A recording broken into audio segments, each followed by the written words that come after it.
I have been receiving some synopses. I have replied to some. A few are left only, not too many. But I'm very happy with some of these synopses that you have decided to develop and pursue. Hello, sir. I'm Yes, go Kritika ahead. Gaur. Go ahead.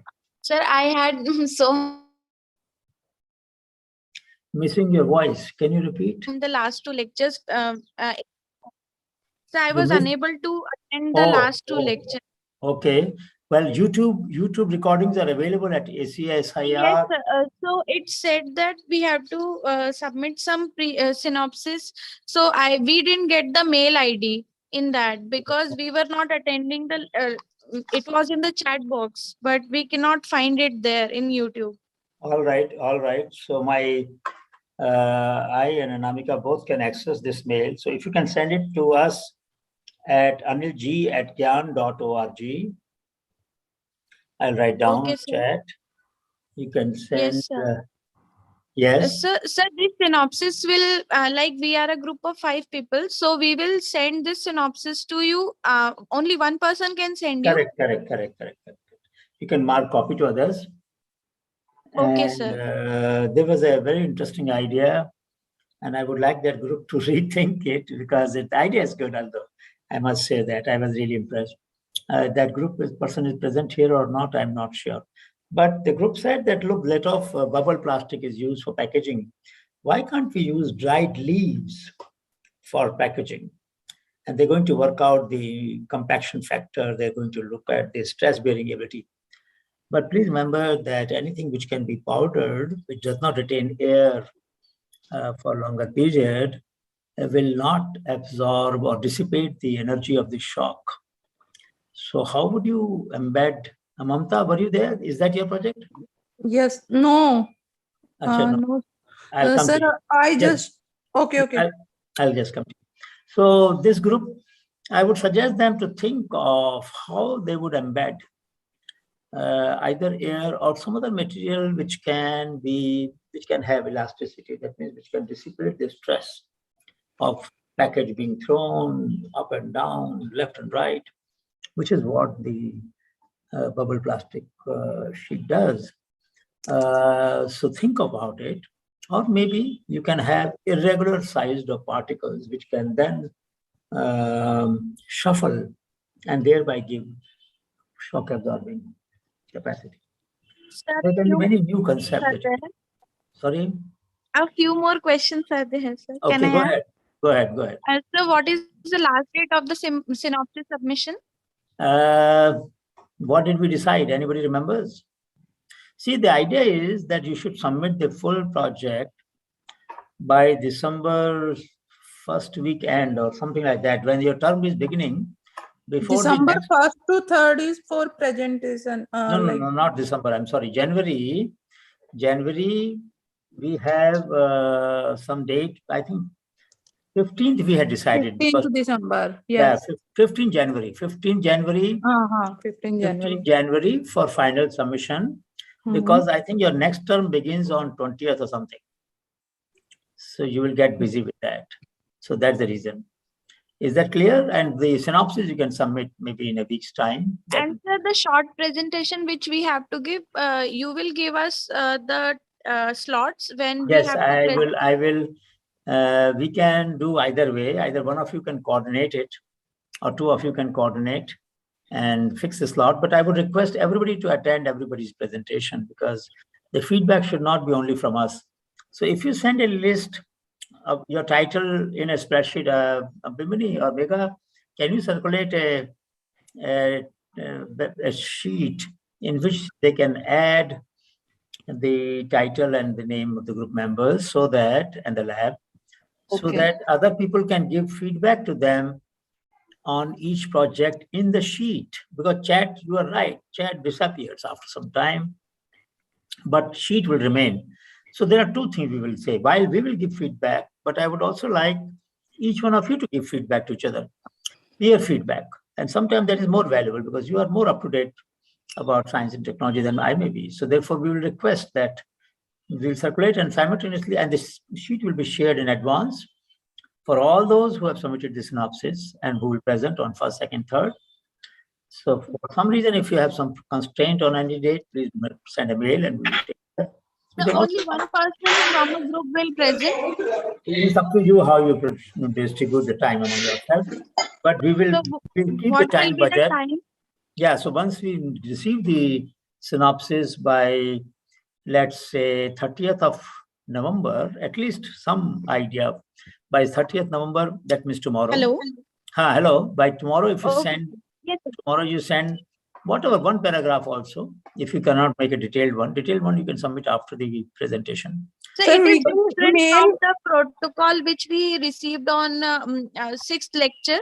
It is different now completely, because on sixth lecture also we got an Google sheet. Not That was sheet, a different. That folder. was, I think, on the traditional knowledge that you wanted to Yes, validate. sir. That was Yes, different. That was different. Okay, sir. Sir, Thank But you. if we some have of you, to if some mail of the- you, if some of you want to work on that, I have no problem with that. If the group wants to take up some people's knowledge and do validation or do further research on that, that's fine with me. Not a problem. Mamta, you were saying something. Mamta. Yes, sir. And then Jyoti. Bolo, Yes, Mamta. sir.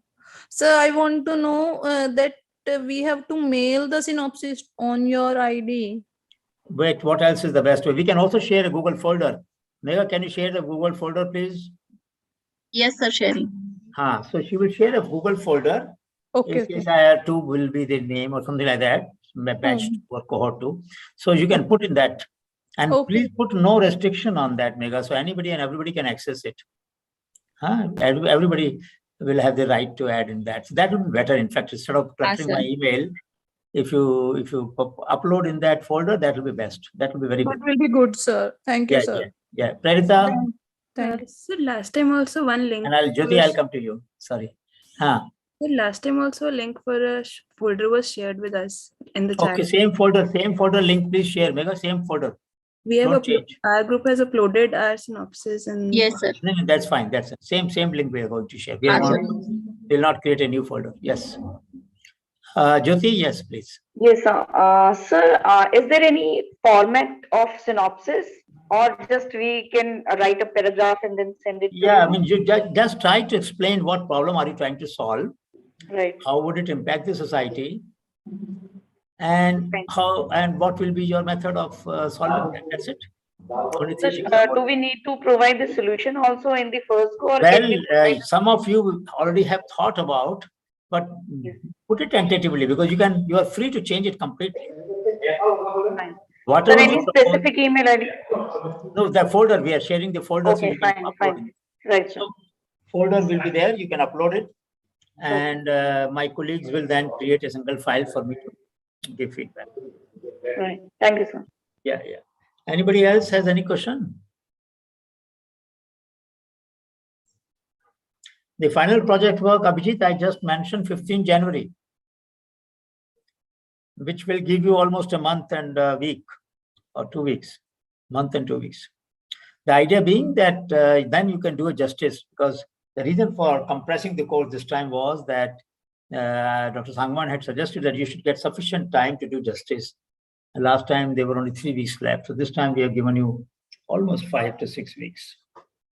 So it should help you to do a good job of it.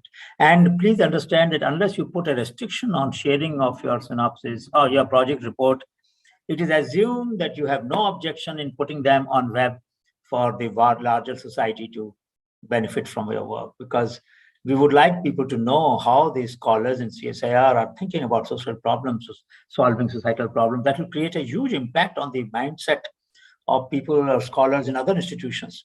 So in some sense, this is a very innovative mechanism that has been developed by ACSIR, and I think we should leverage the work that you're all doing for improving the social capital of ACSIR and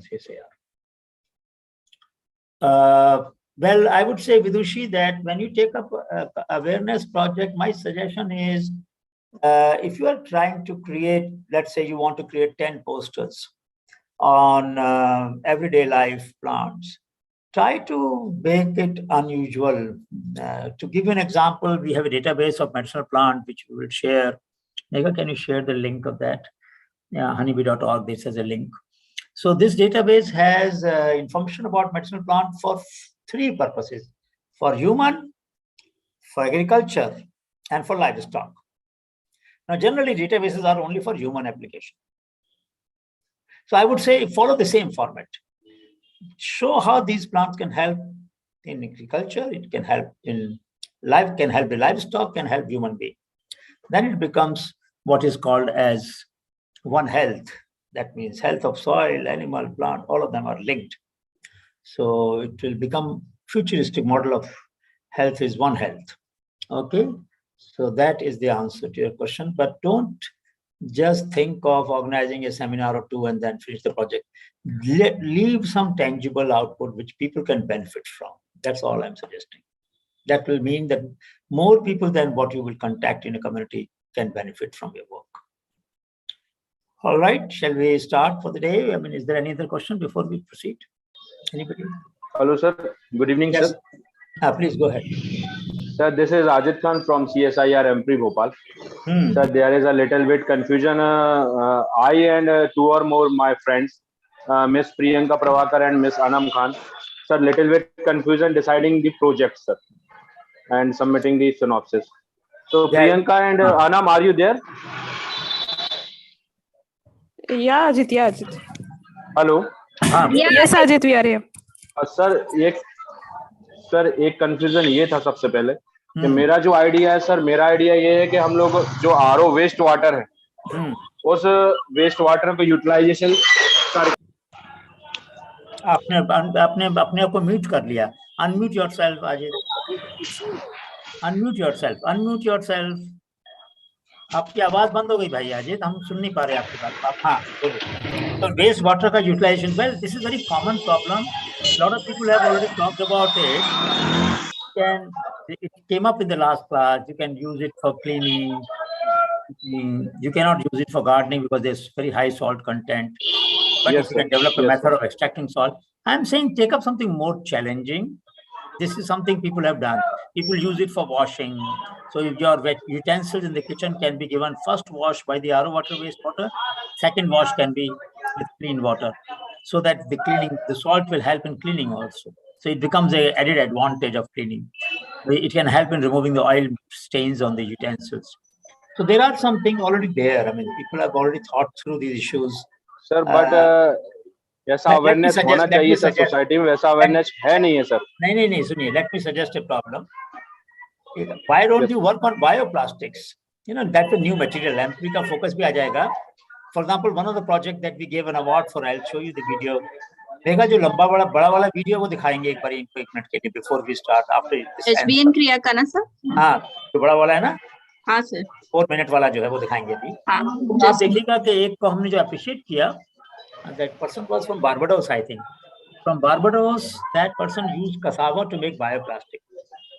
कुछ नए material बनाओ which are helpful for sustainability, ठीक है ना? Even if you can't perfect it, at least proof of concept to develop कर दो. Yes, sir. One more idea is there, sir. Please, Anam. Yeah, Ajit. Speak about your marble waste. Okay. Sir, can we use marble for multifunctional application, marble waste? Why not? Why not? This is a huge problem in mining areas. Yes, sir. But remember, people are using it for tiles. They are using it for some of the purposes already.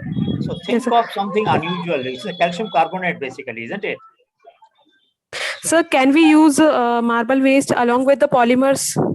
So you will make some tiles out of it, isn't it? What will you make?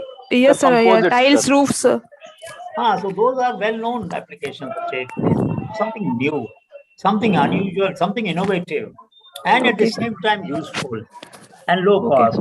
ठीक है ना? Yes, sir. Yes, sir. I would like to challenge you that if you can think of something low cost, something innovative, that is better. Then it adds value to what you want. Yes, right? sir. Okay. Sir, I am also interested in bioplastics that you mentioned earlier. Why don't you look at that? If all of you are agreeable, that would be very practical solution. All of us need replacement to the plastics for various purposes. Somebody is so just try to see if you can do that. Okay. Yes, sir. Thank you. Yes, Devrat. Hello, sir. बोलिए Devvrat. Sir, I'm from ISST Guwahati. So I'm also having a similar kind of problem regarding like deciding for a problem for the project. So I'm working basically in machine learning, artificial intelligence, and Indian summer monsoon rainfall. And my group members, some of them are working in experimental plasma, and some of them are working in theoretical physics. I will pose a problem to you because yeah, so sir, bolo, pehle aap batao. yeah, sir. So we eventually thought of a problem. Like we were the group that gave you that that dried leaf packaging synopsis. So before that, we thought of a problem, but we realized that it's not possible for us to implement it. So what we thought was that we thought of about an app, basically. So like we have ordered food in Zomato, in Swiggy, and all that.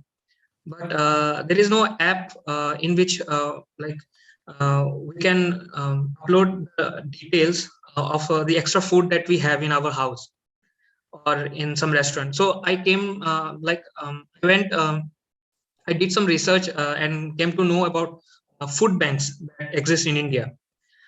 मैंने सोचा कि sir वैसा ही कुछ अगर food bank के लिए अगर एक ऐप होता जिसमें लोग अपने घर में बचे हुए एक्स्ट्रा खाना को या कोई भी अगर कोई सेरेमनी है वहां में जो बचा एक्स्ट्रा खाना है उसको उसके बारे में इंफॉर्मेशन अगर लोड कर सकते एक पब्लिक डोमेन ऐप में वहां से वो फूड बैंक वाले अथॉरिटी आके वो फूड कलेक्ट कर सके।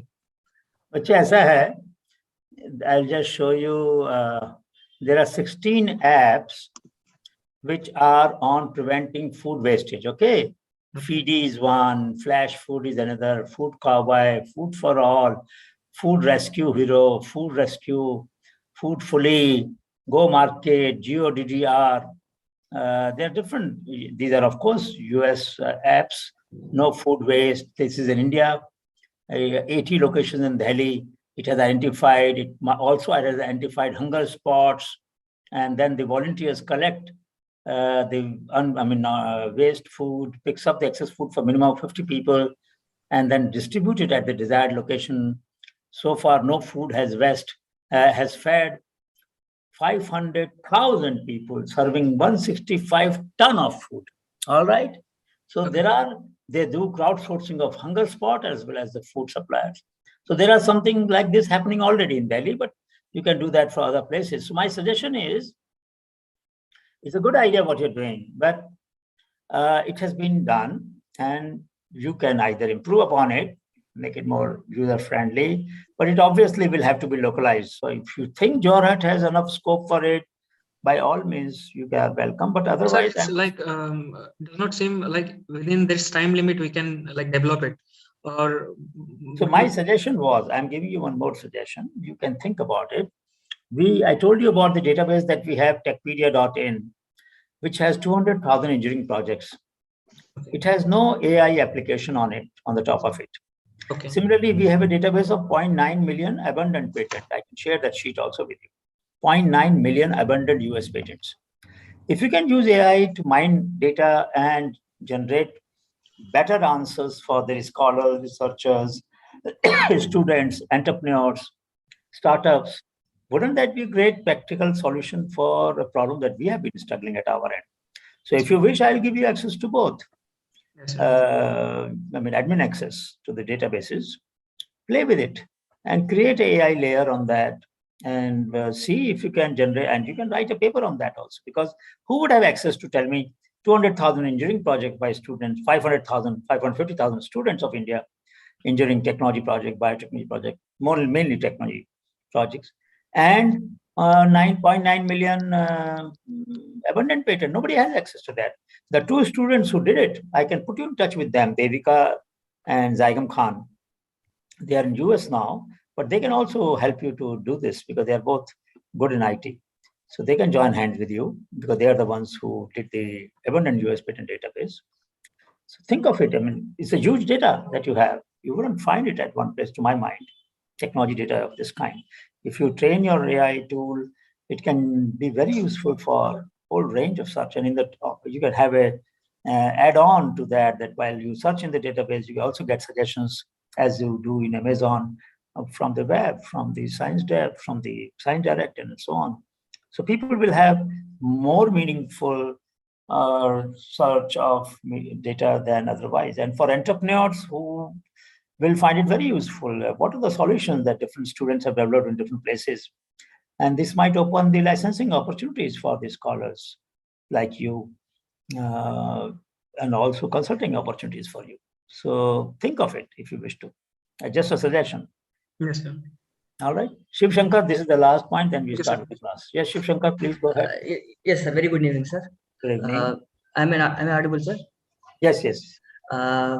Actually, I just thinking that we all know that petrol and diesel prices are touching the sky. Like those prices are very high. I'm just thinking for alternate fuel which can replace in the sense it's not like replacing. We all know that bikes and all those things will run with petrol, means those are designed only for petrol as a fuel. Like if we see in villages, we will get kerosene as a subsidy, means like kerosene price is very less when compared to petrol and diesel, means as a subsidiary they are getting kerosene, but we can use kerosene as a fuel in petrol engines by modifying the petrol engine. A lot of people are doing that already, causing a lot of pollution. A lot of auto driver use kerosene and cause tremendous pollution. Yeah. Yes, sir. That's what I'm trying to say. Kerosene lies in between diesel and petrol. That means it is a hydrocarbon. It can generate equal power when means like petrol and diesel. But we have to modify the engine such that knocking means sound.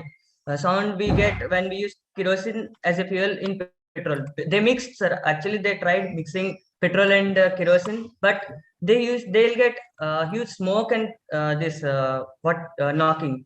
But we can modify kerosene auto ignition temperature is bit high. If we can modify the petrol engine such that like if we have actually kerosene causes smoke because of not proper combustion of kerosene in the engine. We have to modify such that kerosene will burn completely. If it burns completely, means complete combustion takes place, then that will be. Let me stop you for a minute. Yes, we are going on a path which is hazardous. You know the chemistry, you know the physics of both. So you know that kerosene, well, indeed, a low-cost fuel for poor people and can help in checking the deforestation in Himalayan region and hill areas where people rely on wood as a fuel. Yes. I'll give you another challenge.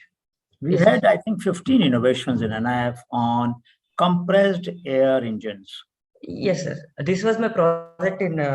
So I would suggest, but none of them could develop two things. One, a proper tank which can take up to 200 bar. Normally 60 bar is what most tanks can bear. But you need to have a pressure of at least 600 bar or 200 bar, which requires maybe carbon fiber tank or whatever, I don't know. Once that famous filmmaker, what is his name, who made Avatar, what was his name? James Cameron, sir.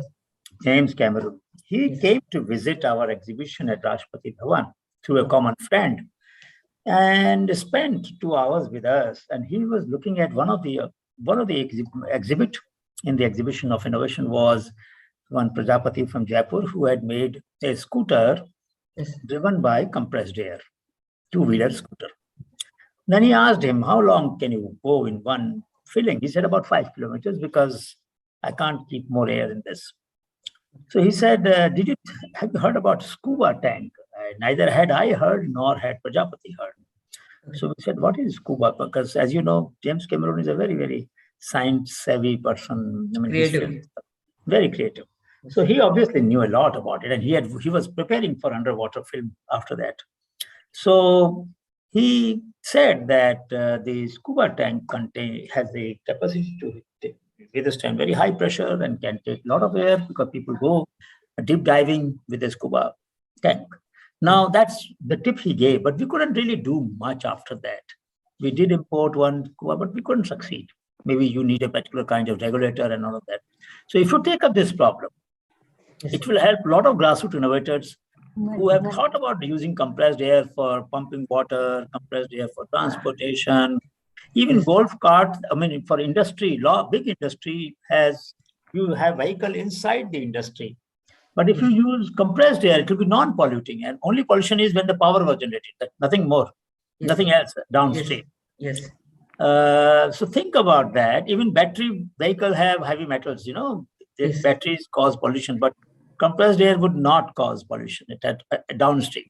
Yes. So think of that problem, and why don't you work on that? Will you like to work on that? Yeah, yes, sir, sure, sir. And one more thing I would like to tell, and that means like we can also design a muffler, like exhaust system, completely new exhaust system. We can design such that whatever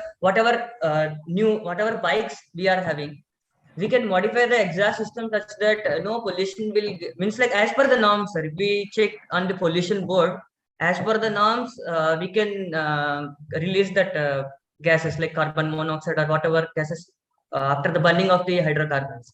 We can reduce that by designing a new exhaust system. So this is also one of the thing I would like to work, like exhaust system design. Completely a new exhaust system by reducing sound. Yes. Sir, sorry, I will not get another expert like you for compressed air. So my strong urge is that think of it. We really want this problem to be solved. And if you want to get help of anybody else from any other lab, I mean, I will invite all of them to volunteer to you, send a message on the chat and join this. It's a real need, unfelt, unmet need of grassroots innovators. If you can solve it, nothing like it. Sure, sir. Sure. I will definitely work on it, and I'll give you a 100% better solution. Wonderful. God bless you. God bless you. That's a wonderful idea. You know what we will do? We'll invite all of those innovators at one place. Yes. With their solutions. We will invite you and your team and any other expert you suggest. And then you can tell them, you can deploy your solution in one of their devices, show them how it works, and then others can copy it. Sure, so, and these people are from all over. I mean, we have got such people from all over the country who have been thinking about using compressed air for solving problems from UP, from Uttarakhand, from Jaipur, from South India, all over the country. There are people who have been thinking about this solution, but nobody has been able to optimize the high pressure tank. All right. Yes, sir. Okay. Yes, sir. This is a very good problem statement I just came across. Any one of you wants to discuss in the next day or tonight or tomorrow, whenever, I'll be very happy to discuss with you on phone. I'm giving my number. Send me a message and I'll call you whenever I can. I have just one meeting tomorrow, but after that I can do that. Yes. I'll be very happy. Any one of you is finding less challenge in the problem that you have chosen and would rather wish to have a bigger challenge, I'll be very happy to help you, because we really need this opportunity. Is rare opportunity. When would I get so many bright students addressing the unmet needs? So I'm very keen to work with you, and my colleague will also help you, and we will like to give you real challenges. For example, I don't know if we maybe we did not invite this time, but we should have. We'll try on the last class. Vijay Shanti from Manipur, for example, I think I mentioned about her. She makes fiber from lotus stem. 1 gram costs 100 rupees because there is a huge labor involved. If we can even semi-mechanize that process of extracting fiber from lotus stem, it would improve her productivity and it will make her scarves and stole that she makes affordable. Now, I don't know if somebody is working on fibers, natural fibers, that would be, or mechanical people who can work on designing a system by which you can extract fiber better, would be great. Similarly for banana, we have a lot of banana pseudo stem when banana cultivation takes place goes waste. And if they can be there are some innovations, but if they can be better innovation for extracting fibers, natural fibers, there is a huge market for that. So I would strongly urge that we have a large number of such problems all over the country which need to be addressed. So connect, mention, send message, and I'll get back to you. And we would like to do that. All right. Okay. So we'll start with the day's discussion now. Very good that we discuss some very, very interesting issues about solving unmet need. Now, today, what we're going to look at is how do we diffuse solutions? And I would I'd like to ask you first a simple question that I'm making a statement and you have to answer this question. Should scale become the enemy of sustainability? What does it mean to you? Anybody, please. Should scale become the enemy of sustainability?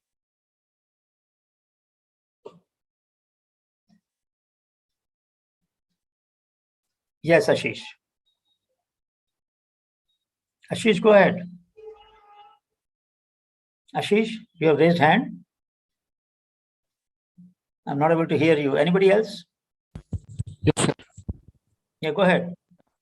Actually, it should not become the enemy, but somehow it always does. No, but so can you illustrate this point? Can you give one example? So let us say that what you're talking about just now, that about lotus fibers. So if they have to make it on a large scale, they are not able to do it. But let us say if they are also able to do it, and they are able to extract large amount of fibers from the lotus fiber itself. But now if there will be limited number of lotus flowers, but when you start extracting more and more, there will be issue to sustainability. Yeah, So this is one that is a dimension. trade-off Yeah, there. very good point. So this is the supply side problem. Let's say if there's a garden, there are two photographs I have taken. One has a random distribution of vegetation. Second has a systematic distribution. One species, large stretch, manicured garden, so to say. Now, when you reduce the diversity, and that means when you scale up the innovation, any innovation for that matter, let's say yielding variety of wheat. So large area in Western India and Eastern India came under, or in Bihar and other places, came under a few varieties of wheat. Naturally, they helped us in increasing production and India became food self-reliant. But then the traditional varieties that we had, a large number of them, some of them were salt tolerant, some of them were low glycemic index, different kinds of varieties, they were lost more or less. Few could be conserved, but many got lost. So there is a paradox here. While we want to scale, because otherwise we will not be able to solve certain problems. On the other hand, there are cases where either because of excessive extraction of the raw material. So Texas Backache, as some of you might know, is a species which was screened by National Cancer Institute of US. They screened 35,000 plants, of which 5 showed very high activity. Texas Backache was one. Now it is found in the Dehradun Valley and around that height, 4,000, 4,500 feet. And Dabur was the major exporter, and this tree almost vanished, except in a few locations. Almost all the trees were cut and sold away. Now there, the scale become the enemy of sustainability. So obviously, we either should have developed a non-destructive method. That means by using leaves or twigs, we should have been able to extract the taxol. That was the compound which was extracted. Or done something to either tissue culture maybe, and then use the callus to extract the enzyme or the taxol enzyme if it was possible. We could have done something. Science offered certain solutions which can meet the need of the scale without leading to the large scale, either monoculture or extraction of the biodiversity. So these are some questions we need to keep in mind. I'm not saying even for 1 minute that we will not like the innovations to diffuse, but I'm indeed saying that while diffusing innovations, sometimes the method of solving problem is much better to diffuse than only solution, so that we can have diversity of solutions, and that might be the way forward. But in industry, when you have to diffuse, let's say, we will discuss that today. Indian Institute of Petroleum developed a solution for increasing effectiveness of the Khansari unit. They had a 3-pan, a lot of carbon was generated. They reduced the pollution and improved the productivity of the furnaces, of the firing system of the pans.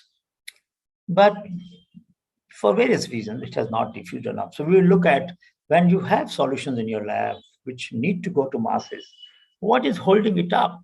So in industry, we don't mind diffusion. We want every industry to use the most green solutions, the sustainable solutions which will help in achieving what India has committed at COP26 about our commitment to reduce greenhouse gases and carbon footprint and so on. We have voluntarily said that by 2050, we will try to achieve certain kind of targets. And 2030, we have said we will achieve so much. Now, to achieve those targets, we obviously need green technologies and diffuse them. What kind of incentives will be required for the entrepreneurs and for the industry to adopt the solutions that CSIR labs have developed? It becomes a related question, and we will look at that. But before that, I want to talk about incentives that we need. And here is a Dhruv Tara, North Star. And what I'm trying to submit to all of you, my dear friend, is that the biggest incentive in the world that I could discover in my life of last 40, 45 years of professional life and otherwise, that the biggest incentive we can give is to figure out our own North Star. A North Star which pulls us towards our goal and generates energy in the process. Once you discover your North Star, nobody else in the world can give you incentive, or you won't even bother about that because you're driven from within. So intrinsic motivation often is far more powerful than extrinsic motivation. Yes, awards make you feel happy. Recognition makes you feel happy. Election as a fellow of academy makes you feel happy. Sure, these are good recognition. But these are not the reason why you do good research. You don't do good research to get an honor. Honor may follow, but you do good research, outstanding research, because you want to solve a problem. And you want to become a good scholar, a meaningful scholar. So incentives, to my mind, real incentives are the ones that we give to ourselves, that we generate for ourselves, because nobody can take them away. And this is how much I need, how much I believe in that. Self-generated. So my request is pay attention to this. Pay attention to this. You will never be depressed. You may be dissatisfied sometimes. You may be unhappy sometimes when the world doesn't recognize your talent as much as you wish. But eventually, people who are driven from within are the ones who make breakthroughs in life. People who are driven from within make the breakthrough in life. The rest will be there, also ran. You were there and you contributed. You were part of a team, yes.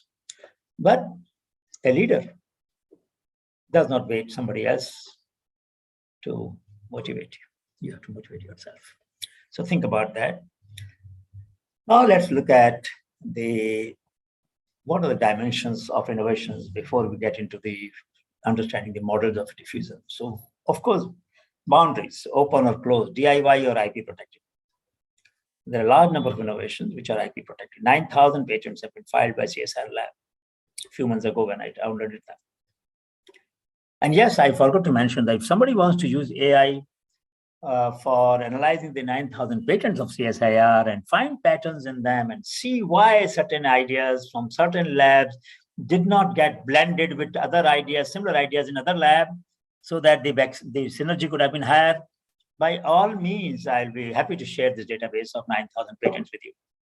So please understand all the databases that I have, that I could help in building up with my students, is all for you to use. And I would wish you will contribute to that, because I believe in open science. I believe in open technology. I believe that we should try to reduce the transaction cost of young scholars so that their time is utilized for, after mining this data, to generate more open solutions. But I'm not against patent. Absolutely not. I teach a course on strategic management of intellectual property right, SMIPR, for many years. So IP is useful. And CSIR has been having a licensing rate about 9 to 10%, which is not bad. The global rate is around 2 to 3%. So in that sense, CSIR is doing a good job. But you can also think of different kinds of licensing, non-exclusive versus exclusive, for large versus small industry. Now, the examples where small industries have taken your technology and changed the world are there. CLRI, when Supreme Court gave a judgment that the toxic waste from the tanneries will not be allowed to be released in the rivers and ponds, the 700 tanneries had to shut their business. And this was a crisis. So many people were employed. Dr. Ramaswamy was director CLRI at the time. Later on, he became PhD secretary. And this is well known now that he and his team in 7 months developed a non-toxic solution, a solution which did not cause that pigment to flow in the water, which was banned. And all the 700 tanneries came back into business. Now, this was a very beautiful example of open source solution for putting the whole industry back on track. Otherwise, leather industry, which is one of the most successful area of our export. In leather, we have grown at the rate of almost 10% per annum for a long time. It is a very, very buoyant industry. It's a different matter that designs are coming from Italy, but our products are very good. Better, it can be better, but nevertheless. So there are examples where our solutions have helped. Green cracker is another example. Large number of units in Sivakasi adopted, and the minister said we have to do it in few months' time. Within few months, I think Needy and some other labs developed the, maybe wrong, but you will know better. Some of the labs developed the green cracker technology and transferred it. Now the problem only is that those crackers are costlier. So the purchase, the demand for those is not very high. So many people this year complained that their stock of last year were not cleared. Even this year, they wouldn't clear the stock. So incentives for manufacture of green cracker for which CSI developed a technology were missing. The government had given some price concession or some taxes on the raw materials could have been removed, or GST could have been reduced. Something could have been done to improve the market for green crackers because the payoff was coming in the form of less pollution. We didn't do that. And that's why the next session is very important, that how do we, scientists and technologists should also try to mold the public policy and raise these issues. Some of you are from the NISTAD and other labs. You should remember that unless you raise these issues, this is where the policy research is lacking in CSIR. To be honest with you, we are not getting policy papers, 2-page note, 3-page note on specific recommendations as to how a solution that has been developed by some lab can be deployed at large level by changing the taxes, tariffs, or GST, or providing some subsidies in some cases, and demonstrate how the amount that will be given subsidy compared to will be much lesser than the benefit you will get for the environment and for the society. So it's very important that both kinds of innovation, DIY, open source, do it yourself, or IP protected innovations have a role. But it's important that we recognize how do we design incentives. We will come to that later. Origin can be individuals, community, NGOs, public sector firm, international organizations, sometimes anonymous. We don't know who has developed that solution, but it's useful. To give you an example, very simple solution. I don't know how many of you have seen putting thread in the needle's eye is very difficult, isn't it? Have you seen a threader? A kind of a wire, small wire structure which is attached to the small handle. You put it through the eye, it expands, put the thread inside, pull it out, and the thread comes out of the needle. Have you seen that? Yes, sir. Yes. Now, it was not invented in India, mind you. It was invented in West. Why? We have seen our mothers and parents, and some of you must have struggled with the threader. Even now, it has not become very widely used. Even today, you will find men and women struggling with the sewing machine, or while stitching the clothes or repairing them. They still struggle with the putting thread in the eye of the needle, isn't it? In many of your homes, I'm sure threader is not there. Am I right? How many of you have a threader? Let me just ask a question. How many of you have a threader for the needles? Let me know. Just raise hands. That's a good question, because it's such a useful thing, such a low-cost thing. Devatulya, who else has threader? I'll show you this design of that. So let's say this is the needle, and you have, this is the threader. It goes here. It goes inside, it comes out here. You put the thread here, it pulls it out. You can pull it. This is what I'm talking about. So who else? Kirti. Now, why do you think other people do not have such a simple thing? They don't do stitching at all, or they don't do repair. They don't have to button a shirt where the button has fallen down. Are we saying that we don't need it? Pranita, batao kya karan hai? Please switch on your video. I want to understand. Such a simple solution. Why isn't it diffusing? Where is the problem? Where is the barrier? Most of, bolo. I think most of us like we had a craft class in our school, like, but even then, I'd never had an idea that such a thing exists. But Nishant, sharing. Is it demand side issue? That means partly it is our ability to adjust and adapt to the inertia that is causing a barrier in innovation, isn't it, Prita? You face the problem. Yes, sir. And you would have preferred it to have. But your unmet need did not somehow trigger pressure on you or your class fellows or your teacher to search for a solution. Once the solution was searched, you might have fabricated yourself, maybe. Hello. So there is a problem here. One of the clues that we are getting is that many times solution, Poonam, good. Very nice, Poonam. If you have ordered it from mother, I'm happy that some action has taken place. So nice. But your mother will bless you, Poonam. Your mother will bless you because she will say, at least उनके teacher ने कुछ तो काम की बात पढ़ाई. उनको तो मालूम नहीं हम लोग क्या पढ़ाते हैं. लेकिन जब ये नीडल का थ्रेडर पहुंचेगा ना उनके पास, बोलेंगे जो भी कुछ पढ़ाते हैं अच्छी बात पढ़ाते होंगे. That's what she is going to say, and I will get the blessing indirectly, which I am very happy about. Yes, sir. I never knew about it. But Poonam, एक बात बताओ मुझे. Now that you know, and this is just one example, but how do you explain this ignorance? मुझे बताओ. The solution बड़ा simple है. बहुत दिनों से 20 साल से पहले I brought it for my mother and my wife. But क्यों नहीं हमने सोचा? क्यों नहीं सोचा इसके बारे में? क्या कारण क्या है? Problem मालूम थी ना? Problem थी ना? Unmet need थी ना? Like it is how it is. नहीं, but it is the acceptance. नहीं, हाँ, मुझे और कुछ precise answer दो कि when there is an unmet need which all of us have realized it at one or the other point of time, and we've not done anything about it, what could be the reason?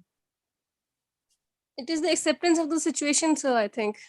Acceptance of the inefficient situation. Right. Use the word inefficient. Inefficient situation. Okay, now I'm going to use some hard words so that you will remember this conversation forever.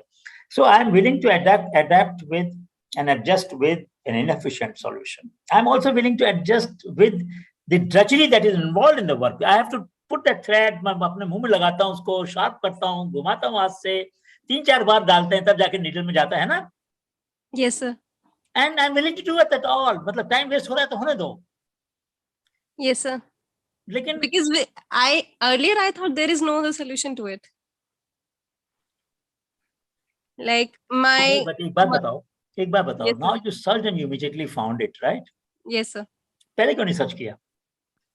So पहले पता नहीं था कि ऐसा कुछ भी होता है. Now this is a very important point. Ashish, are you going to add something? Please go ahead. Sir, actually, what I feel is that sometimes we have so many other things going on that we never actually pay attention to, that we have to solve this thing first or solve that thing first. So we try to optimize our time to pay attention to a certain number of problems. If mother suffers, so what? I mean, mother. Yes, that is what like people are always. Mother suffering doesn't count for much anyway, isn't it? Actually, she repairs our. Unless it comes onto our own head, we never pay attention to it. I told you that I'm going to use hard words. So mother की drudgery है, कोई बात नहीं है. मेरी drudgery है, तो चलो. It is a correct thing. Ashish, let us be ruthless to ourselves. हम अगर अपने साथ पोलाइट रहेंगे ना बच्चे, तो हमारा एटीट्यूड चेंज नहीं होगा यार. बिल्कुल सही बात है सर. तो हमें अपने साथ सख्त होना पड़ेगा, कड़वा होना पड़ेगा. और कड़वी बात ये है, the hard truth is that we as a culture have learned to live with mediocrity and inefficiency. ये हमें चेंज करना है. Yes. So we need both demand side pull. 1 minute में उसे ढूंढा, उसने ऑर्डर भी कर दिया. इनर्शिया खत्म हो गया 1 मिनट के अंदर. less than a minute. I'm so happy. अब बाकी लोगों ने ऑर्डर नहीं किया, लेकिन है पूनम, कुछ कहना चाह रही हो? So there's one more example. Like my mother used to wash dishes in her home, and she always used to bend down. And when I did it after marriage at my home, then I knew that it is a problem. It creates backache. So there needs to be a solution for it. Very simple solution. Yes, sir. क्या solution है उसके लिए बताओ मेरे को? To change, sir, I've seen some tap extensions and call the plumber. वो एक दिन का काम होता है, but we ignore it so much and we suffer lifetime. सही बात है। पूनम, ये दिक्कत क्या है?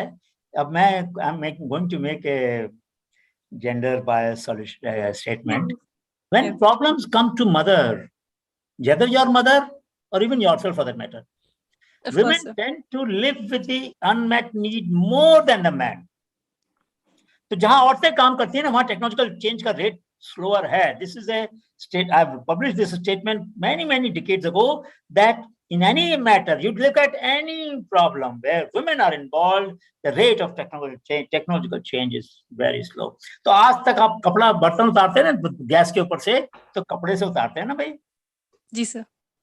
अब नहीं, पहले। अभी क्या करते हो? कोई टोंग आ गया आपके पास अच्छा सा? Yes sir. नहीं आया होगा, क्योंकि टोंग तो जो है वो I have that. My mother never had that. हाँ, और कितने घरों में टोंग है जो बड़ा गर्म बर्तन को आप टोंग से उठा सकते हैं क्या? 2 लीटर 3 लीटर का 2 लीटर का दूध है, उसको टोंग से उठा लोगे? No sir. हाँ, तो फिर क्या करोगे? कपड़े से उठाओगे ना बच्चे। Yes sir. लेकिन ऐसा नहीं कि टोंग है नहीं उसके लिए, बन सकते हैं, बने हैं, but for some reason we are not concerned about these things. So Preeta, you were saying something? Sir, it was regarding that needle problem. Sir, we didn't know about the threader initially, but what we did at our place was we got initially when we started having problems, I mean, because of eyesight and all, my grandparents, my parents, so we bought a needle with a bigger eye for this. I mean, it wasn't solution. I understand, but then it depends upon the cloth where you want to do that, because if the hole is bigger, then the thread gets stretched, so the repair gets visible. It becomes visible. The thin needle has an advantage that it doesn't push the thread one. I mean, there are, you know better. So what I'm saying is that the demand can be stimulated by creating awareness. Correct? I just created awareness. So I have one more thing to add. Please go ahead. So in developed countries, especially in America like countries, I've seen a new concept of tap filler.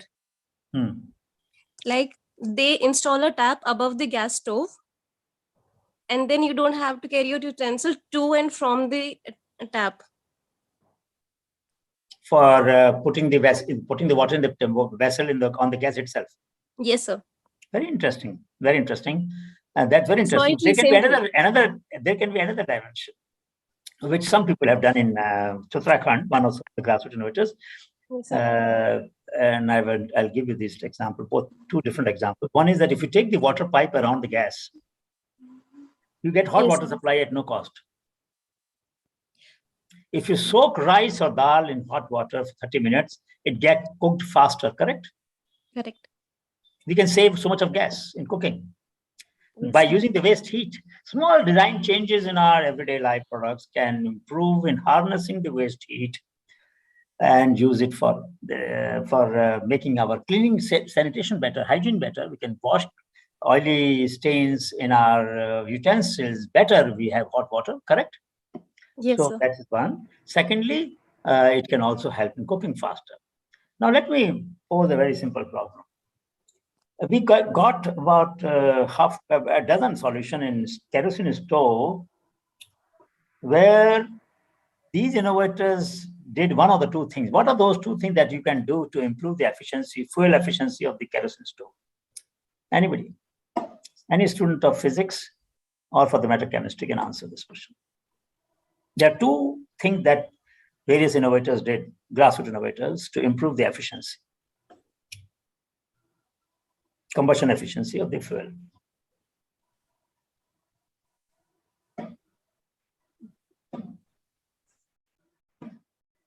So I'm taking discussion to next level of conceptual level where we can see that the concepts which are very useful and they don't also diffuse as widely as they should, because then the whole industry can become more efficient. Anybody? Anybody who looks at combustion efficiency of fuel?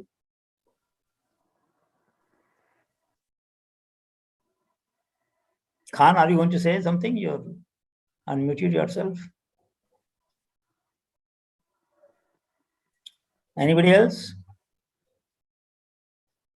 All right, two things they did. One, either you heat the kerosene, which means you take it around the flame, the pipe, or you heat the air which mixes with the kerosene, put a strainer below the burner, or both, and your efficiency goes up by 10, 15%, 20%, sometimes 30%. Just heating the fuel. So Shivsagar Mandal in Guwahati took a pipe around the exhaust of the auto rickshaw, and for fuel, for petrol, he made it go to the carburetor after heating up. Efficiency went up. That's what, sir. That is one kind of preheating technique, sir. We can use the exhaust heat. We can utilize that exhaust heat for some other purpose, like what you said right now. But Shiv Shankar, my point is that these innovations, these grassroots innovators don't know the physics and science. They are not as educated as you are. They are 10th. Generally, most of them are below 10th. Yes, sir, yes. They can think about these ideas. Question is, how do we create wider awareness of the solutions or concepts that can generate solutions? So I think sometimes we think of only diffusing technology.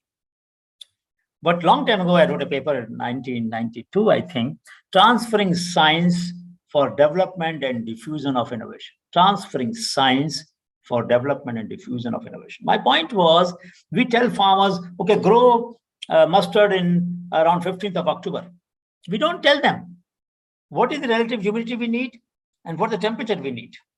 We don't talk about temperature, but it's the temperature and humidity which make the mustard sowing or wheat sowing sensitive. And we know that if it is delayed, productivity will come down. So we underestimate the power of people to understand science or their curiosity about science. And at the same time, we find innovators who use these scientific principles unwittingly, intuitively, and develop solutions. So let's go back to what I was talking, and I will hope that you would think about these questions more carefully as to what kind of characteristics are there which can help us not only to understand the nature of innovation, but also the driver of innovation. Science can be a driver of innovation. Complexity can be simple or complex. Degree of disruption can be incremental, disruptive, radical, whatever. Degree of change that is bringing about. Sector can be technological innovation, institutional innovation, organizational innovation, administrative innovation, educational innovation, behavioral innovations, modification. So there was a very interesting innovation I'll show you after this slide. We had one of the innovations from, I think, Iraq, where a soap was made in which a small trinket, a small toy was put in, 3D printed soap. Now children will insist that their elders should wash hands more and more often so that they can get that toy. This is a very interesting. Huh? Those were, I think, transparent soaps. Transparent soap with a toy inside. We'll see that. So the point is that this is a very simple idea where innovation is being done to change the behavior. Behavior is, after COVID-19, we wanted people to wash hands. But how do you create incentive for people to wash hands time and again? Of course, you can create awareness, but can we change the behavior through some technological means? And in this case, it is the children who would like to have the toy and therefore will put pressure on the elders to wash hands. That was very interesting innovation, both behavioral innovation and technological. Technologically, it is not a big innovation. It's a simple thing. But to connect the two things, to connect behavior with technology, very interesting. And we gave an award to that solution because recently HBN CREA Award, Honeybee Network Creativity and Inclusive Innovation Award. So we can have value chain and innovations in the value chain: product, process, service, system, and policy. And now, again, let me ask a question. When we transfer a technology from a lab, it is understood that the user of the technology, in many cases, will need to know certain operational aspect of the technology, translational operational aspect, for which, if there was a simple video explaining the concept, it would be easier for him to or her to deploy the innovation. How many labs have made small videos along with the technology so that the user can use it more efficiently? Anybody, any example?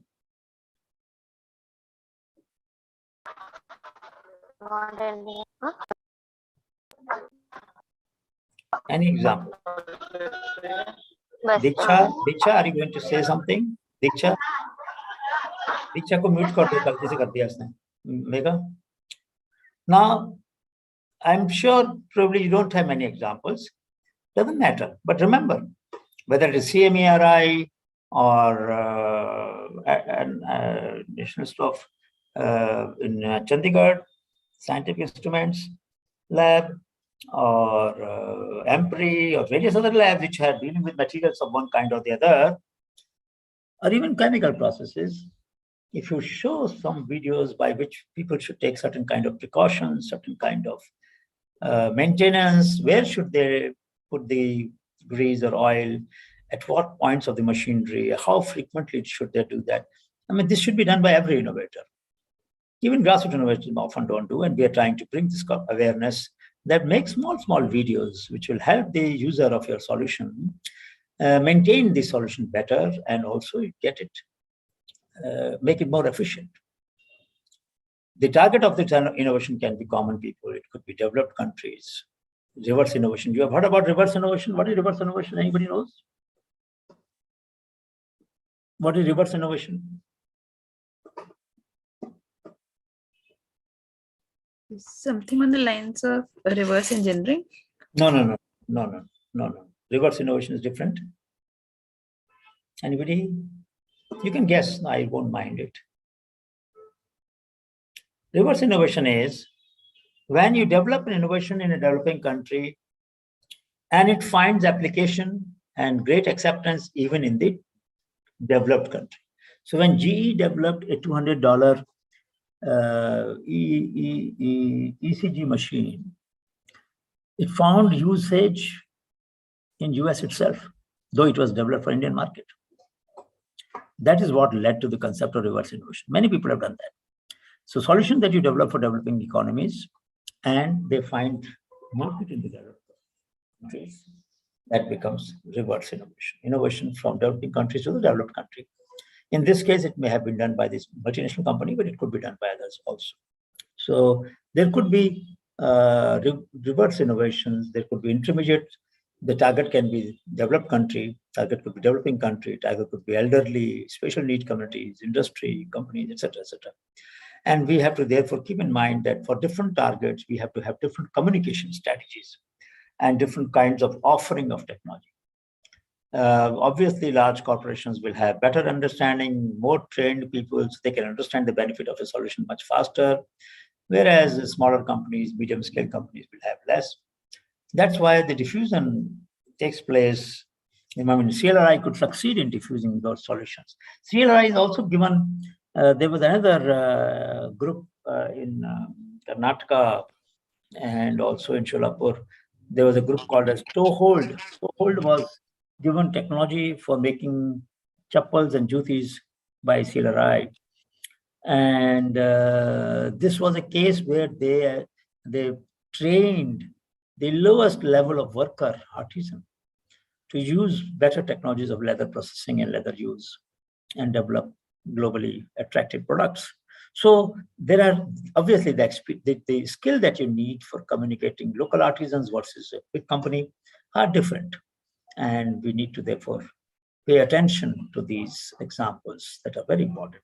The CFTRI developed the technology, for example, for converting buffalo milk into powder. It's a very old example, which led to the white revolution, because we had our dairy were generally having either buffalo milk or buffalo and cow milk mixed. Europeans had developed technology for only cow's milk. They don't have buffaloes. We couldn't have imported this solution. We had to develop it ourselves. And the story of white revolution without CFTRI will be incomplete. So there are cases where our solutions have transformed the life of the whole country, whole world. I mean, you imagine how many jobs have been generated through white revolution, through milk revolution. And a critical step in that was this, but there were many other solutions. Location can be rural, urban, coastal, mountain, high-risk regions. Scale can be, again, micro, meso, large. Please remember that there is a case for niche-based innovation. We'll come to that.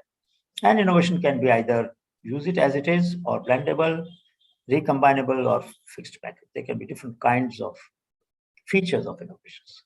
Now, when we target the technology in society, this is a very simple diagram developed way back in the 80s. You have potential adopters and you have desirable target group. Actual could be ideally here. It can be here or here sometime, but that is leakage. So people who have potential to use the solution and who are also belong to the target group, normative target group, say small farmers or women or whatever, then that is an ideal case. But we need to know what is the potential that is required by the user of a solution and what the societal need is, so that we can converge both in our need. Now, diffusion process cannot be a simple S curve. As you know, the S curve is you have I could have done that. So you have increasing at the increasing rate, then increasing at the decreasing rate, then increasing at decreasing at the increasing rate. So there can be this, or this can be this. Different kinds of shapes can be there, and these shapes imply as if this is a very linear process. It is not a linear process. There can be zigzag. There can be different kinds of spurts in innovation. Innovation may not diffuse at all locations uniformly. That may also be because of the conditions for its favorable adoption may be different at different places. So innovation differentiation while diffusion. Some niches are found where it evolves much better. If NIST develops, for example, a water filter technology for high iron, then Northeast has a lot of places where high iron content is fine. Demandside district is one, and they can possibly target there. So we need to know where to target. Supposing the need is in Demandside and we are distributing it in Guwahati, it wouldn't work very well. So we should know where the problem is, where the shoe pinches, and target it there, which means scientists and scholars should go out and understand the needs of the community which are going to be served by this. You may complain that people are not taking interest, but you were all people a minute ago, and you also did not take interest in adopting the threader. So before we blame the people, ask ourselves, is our behavior any different? We are scholars, we had a problem, we have seen the problem, but we just didn't have the curiosity enough to look for that solution. But if we can develop an attitude that, look, when we didn't know, maybe people also don't know what we have done. So let us inform them, let us make them aware. And there can be different agencies for induced innovation. Induced innovation is where we are trying to encourage people to adopt. So we do demonstrations, we do trial on the farmer's field or user trial. We go to the cluster and ask one of the entrepreneurs, please let us improve the system that you have. Some of the students during summer vacation, we ask them to go to polytechnic students in Gyan, ask them to go to industry and find out some of the common problems that small entrepreneurs face. So one of these students found that the entrepreneur was using pulley-based system for transferring energy from motor to the machine that he was using. And the belt of the pulley had a play in it. That means it was slightly loose. So he got a very good idea. He said, sir, if you let me do little tightening of the belt, your energy consumption will go down, and I'll show you. So he said, please look at this. In 5 minutes, you have used so much of power. Then he stopped the machine, tightened the belt a little bit. Now you see, sir, your 5 minutes, so much of energy is going. And that was very impressive for the entrepreneur. He said, all right, give me more suggestion. Earlier, he was not even letting them come inside the unit. So many times, we begin with a low-hanging fruit, something there we can show the result quickly, and then we go to more complex ideas and show them solutions. So it can be people can, there are different drivers of the innovations. Here, just one point I want to show that communication and power, it was one way, two way, no way, and one way, two way, no way. So if one way communication, one way power, that is very authoritarian system, doesn't work very well. Two-way communication, two-way power, but one-way communication is not possible. Power will always lead to communication. No-way power, but communication one way. Street singer, tom-tom beater, वो गांव में जाता है, सबको बताता है शहर में आज यहाँ पर मीटिंग है, वगैरह वगैरह. He can't change the content of the communication. He has no authority. He's just an announcer, broadcaster. He has no power to change the content. And then our interest is here. Two-way communication, two-way power. If students have power of the professor, professor has power over students, both will be feeling empowered, and we will not take each other for granted. That is an ideal system. Community has power, the supply side has power, lab has power, the communities also have power, and both will empower each other. That would be ideal. That would be ideal. Here, I have discussed this before. I just mentioned that sometimes we don't diffuse the innovation per se, but we diffuse the heuristic, we diffuse the metaphor, or we diffuse the constellation. Now, this is a diagram I had shared with you earlier. Do you remember? Anybody remembers?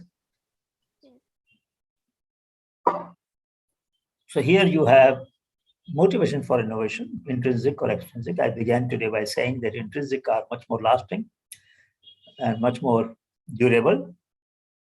Extrinsic lose our importance after a while. And we will see a small film today. Conceptually, triggers can be, so today, for example, I triggered a demand. You could have adjusted with that trigger. Nobody would have taken any action. Dissipation would have taken place. The status quo would have remained. At least one girl, Poonam, got motivated enough to immediately search an order. That was very nice. So she came down to the lower side, potential user. She knew her mother wanted it. She ordered for her. Economic, social, cultural, technological. There can be different triggers. It was institutional. In a classroom, we were discussing about a demand, and then solution was available and got. So please understand that many times for change, you need some trigger, some time. And it won't be same for every case. We have to be thoughtful about it. What is the way? Sam, dam, dand, bhed. You know, that's what our classical literature says. That you can induce, you can give incentive, you can give shaming, you can shame the user, and you can give punishment also.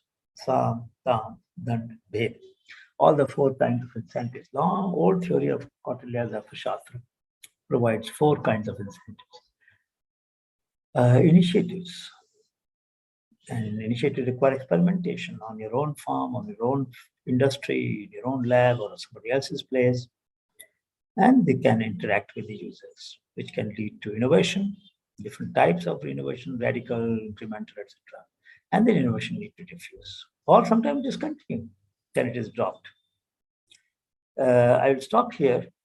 And Megha, can you show the film? Yes, sir.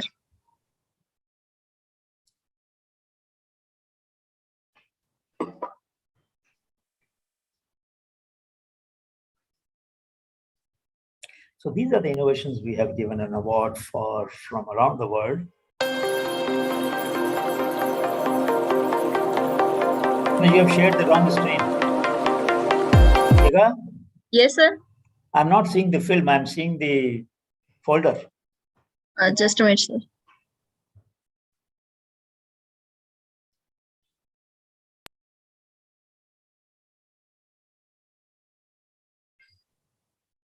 इसको play करो, फिर stop करके फिर दिखाओ. Play कर दो उसको, फिर उसको ऑल टैब से उस पे जाओ फिर. हाँ sir.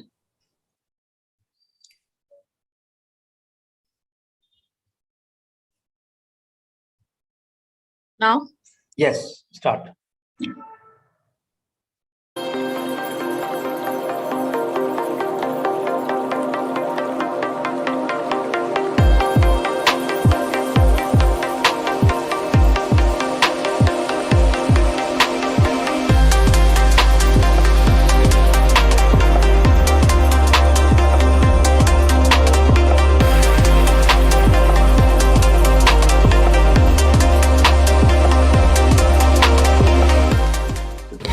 We are Aka Group from UiTM Perlis. We are the inventor of the innovation Gala Twist that is designed to ease farmer in wrapping fruit, like mangoes that grow on high branches. To ensure the quality of mangoes, wrapping them is an important process. To wrap fruit on high branches, farmer had to use leather on uneven ground, and from there, the idea of Gala Twist innovation was born. My name is Joaquin Cochero and I'm a team member of the project Casa Mosquitos. Our solution involves a digital application that can be downloaded by anyone with internet connection that can help track the distribution of potentially harmful mosquitoes. Users interact by taking photos of the insects and of their breeding grounds, and they get helped remotely by a professional entomologist to recognize the different species of mosquitoes. We would like to thank you so much for this award. We're very, very honored, and for everyone who contributed to the project to completely eradicate mosquito-transmitted diseases.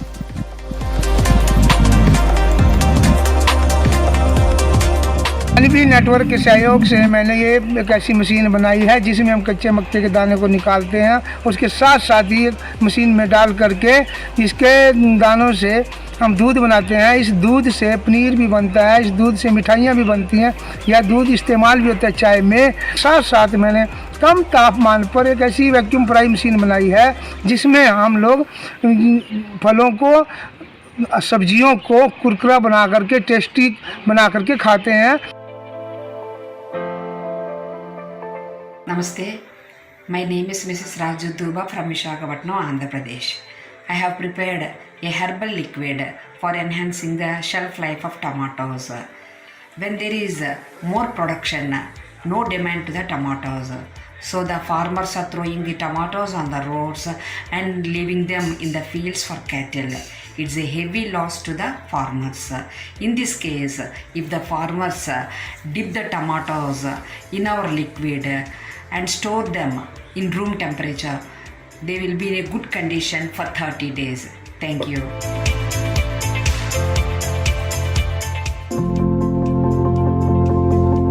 In a tent in the winter here in Iraq, it gets very, very cold, especially in Kurdistan. You get temperature to 0 degrees and it gets very, very cold in the tent. In a life shelter, the temperature remains warm enough. You need much less heating to keep the place warm. And similarly, in the summer, we've got temperature up to 50 degrees. And I tell you, living in a tent under 50 degrees is very difficult.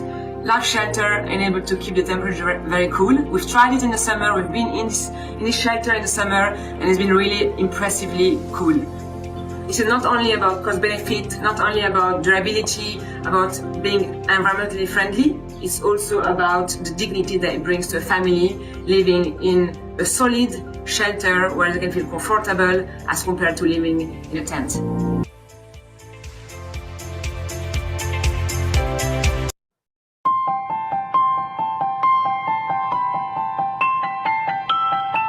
La calle te presenta historias diferentes día a día. Cosas buenas, cosas tiernas y cosas que te llegan al corazón. Pero también hay de aquellas que no podemos permitir que sucedan.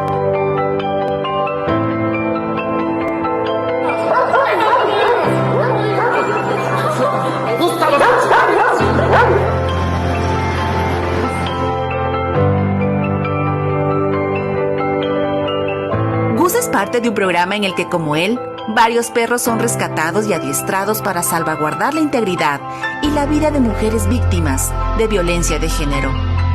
Somos la Fundación ARNU. Donamos seguridad, rescatamos libertad, salvamos vidas. Hi, I'm Shomita, founder CEO of Zenica Inclusive Fashion. At Zenica, we make clothes that are particularly designed to enhance everyone's experience of dressing up, be it different body types, disabilities, or physical challenges. It comes from my own lived experience of not having to find any clothes when I suddenly fell sick and lost all my mobility.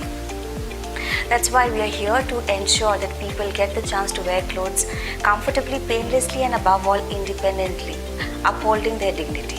I'm extremely humbled by this award, and I really hope that the work reaches all those who really need it the most. Thank you.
Himachal Pradesh.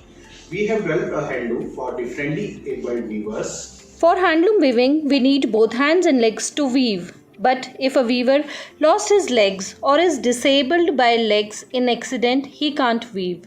For leg disabled people, we created a sun handloom in which foot lever is removed and hand levers are added.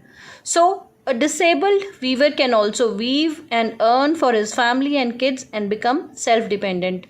Some of the designs which are weaved by disabled weavers on some handlooms are following. This is a silk wool stole weaved by disabled weaver.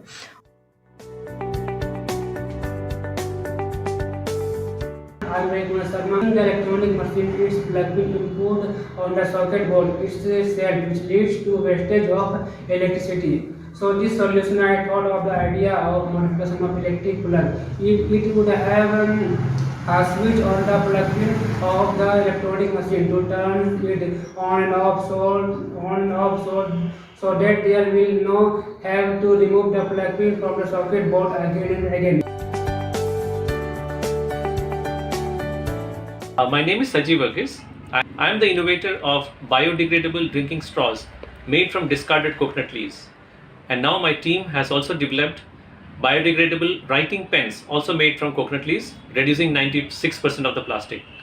We have developed 7 machines in-house which is used to roll out these straws and the pens, and we give out these machines to women in rural areas.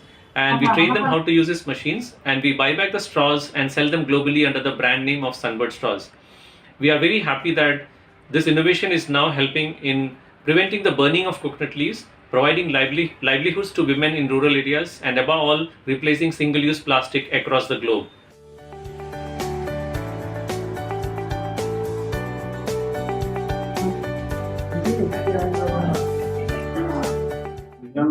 नमस्कार, मैंने corona संक्रमित मरीजों के लिए और सामान्य मरीजों के लिए विशेष प्रकार का आइसोलेटेड बेड तैयार किया है। यह बेड कोरोना संक्रमित मरीजों की सुरक्षा करता है और चिकित्सा कर्मचारियों की भी सुरक्षा करता है।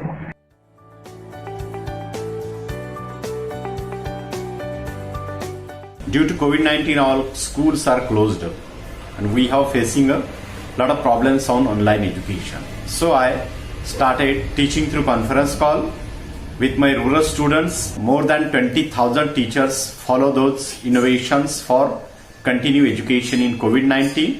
As a humanitarian organization focused on innovative solutions, the first prototype of the interactive soap was made a few years ago.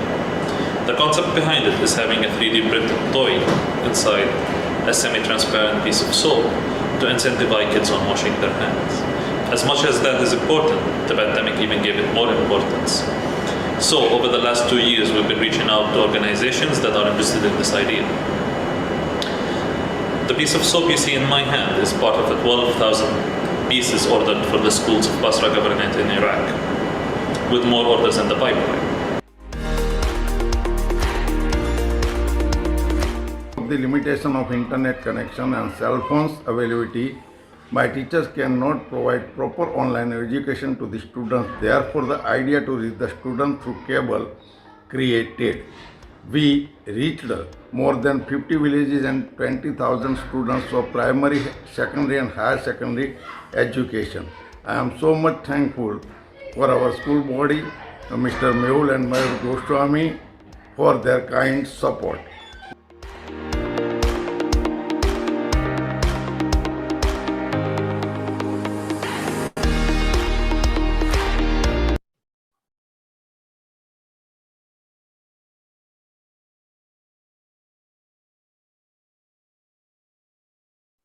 Sir, mute है. So you could see, you can all apply for HBN Kriya at gyan.org. This is open for all adults of any kind. Innovation for grassroots, innovation from grassroots, both kinds we supported and recognized. The last date for is June 2022. And some of the ideas that you're going to develop might actually be eligible. So do spread the word around. Megha, can you type the email address for sending the entries for HBN Kriya, hbnkriya@gyan.org. And Honeybee Network, Creativity and Inclusive Innovation Award. The reason I showed these to you was that recognition, we don't give any money. We just gave a recognition, and Vice Chairman of Niti Aayog gave away the awards. It is just a recognition for creativity around the world. It's a small incentive. When we recognize, then their own country governments are now recognizing them. And some of them have said that as soon as you receive the trophy that we are going to send them, they would be able to organize these functions in respective countries for recognizing them nationally or regionally. So this is something that is one kind of incentive. No money is involved. It's a non-monetary incentive, but individuals and or groups. So there are some teams which have been recognized. There are also individuals which have been recognized.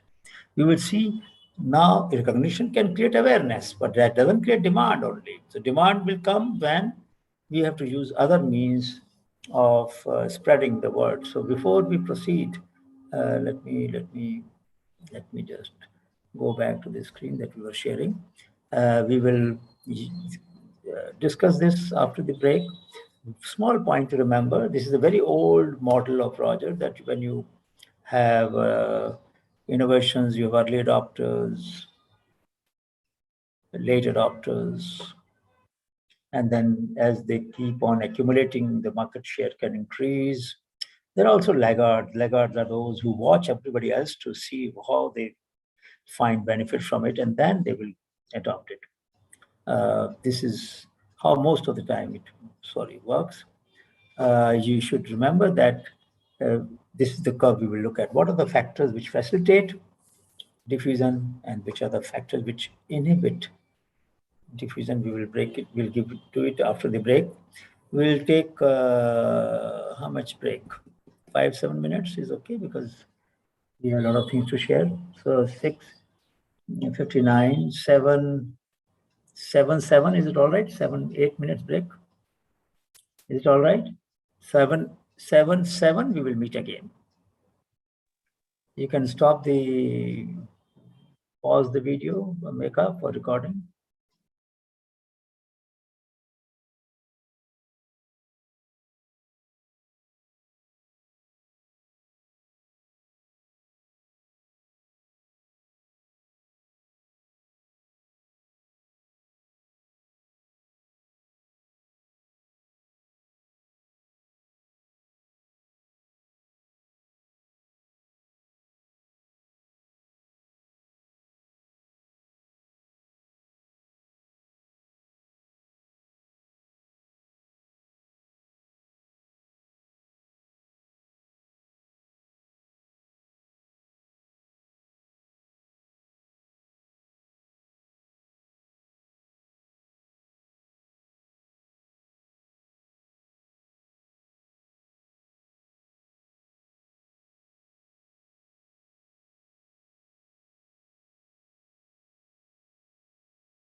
तर खाली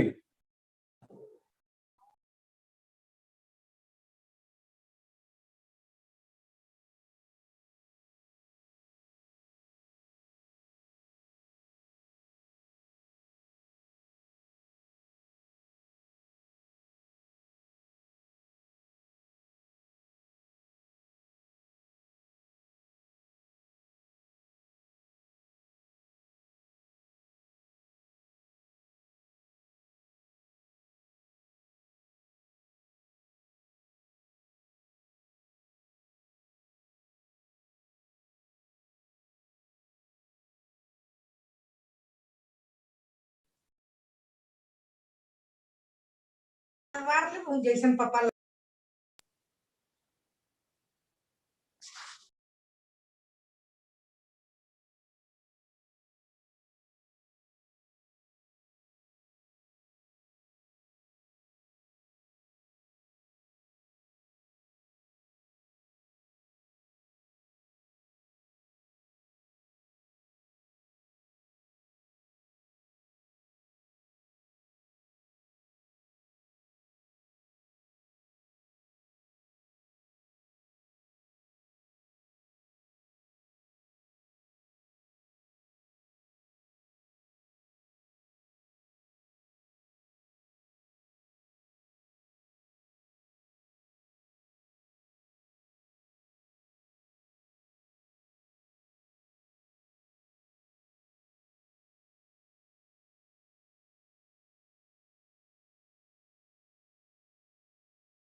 Welcome back, welcome back, welcome back. Please switch on your videos.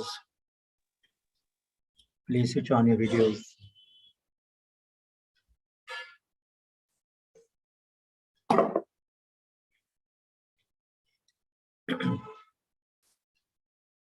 Dhruvanka, Lakshmi, Sagar, Raman, Prajakta, Anjali, Nishant,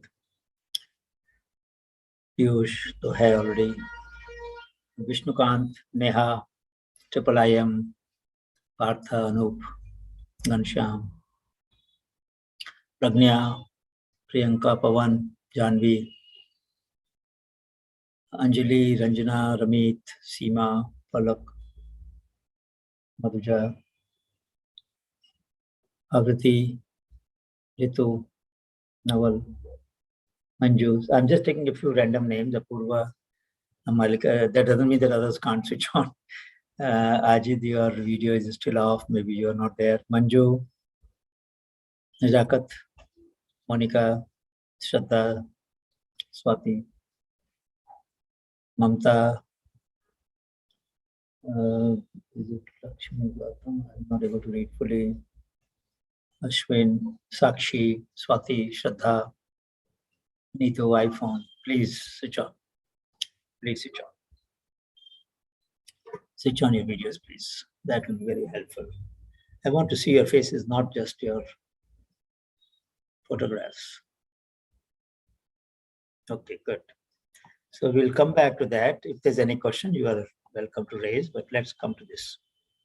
So we said there are innovations which we need to diffuse, and there are facilitative factors and inhibitory factors. For example, a user context and domatic person or the industry which wants to use it doesn't have the capability to adopt and adapt the innovation, then this can become inhibitory factor. If they have, then it becomes a facilitative factor.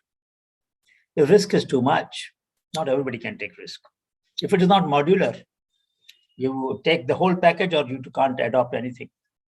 So if you can take modular solutions, if you take, let's say there are 5 modules, if you use all the 5, efficiency will increase by 50% or 60%. But if you use only one, maybe 10%, maybe 5%. So modular solutions, if possible, tend to get adopted more. Even in the farming sector, we found very few farmers adopt the whole package in practice. They will adopt some part of it, maybe fertilizer part, maybe irrigation part, maybe pesticide part. Gender adaptivity.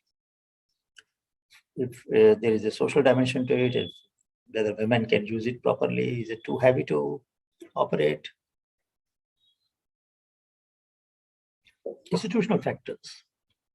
How would institutions influence whether we need a panchayat's permission? Do we need forest department's permission? Do we need somebody else's permission, AI permission if we want to make a modification in automobile exhaust system, as one of you was mentioning? So there are institutional factors, regulatory factors, which also need to be taken into account. They can be sometimes inhibitory.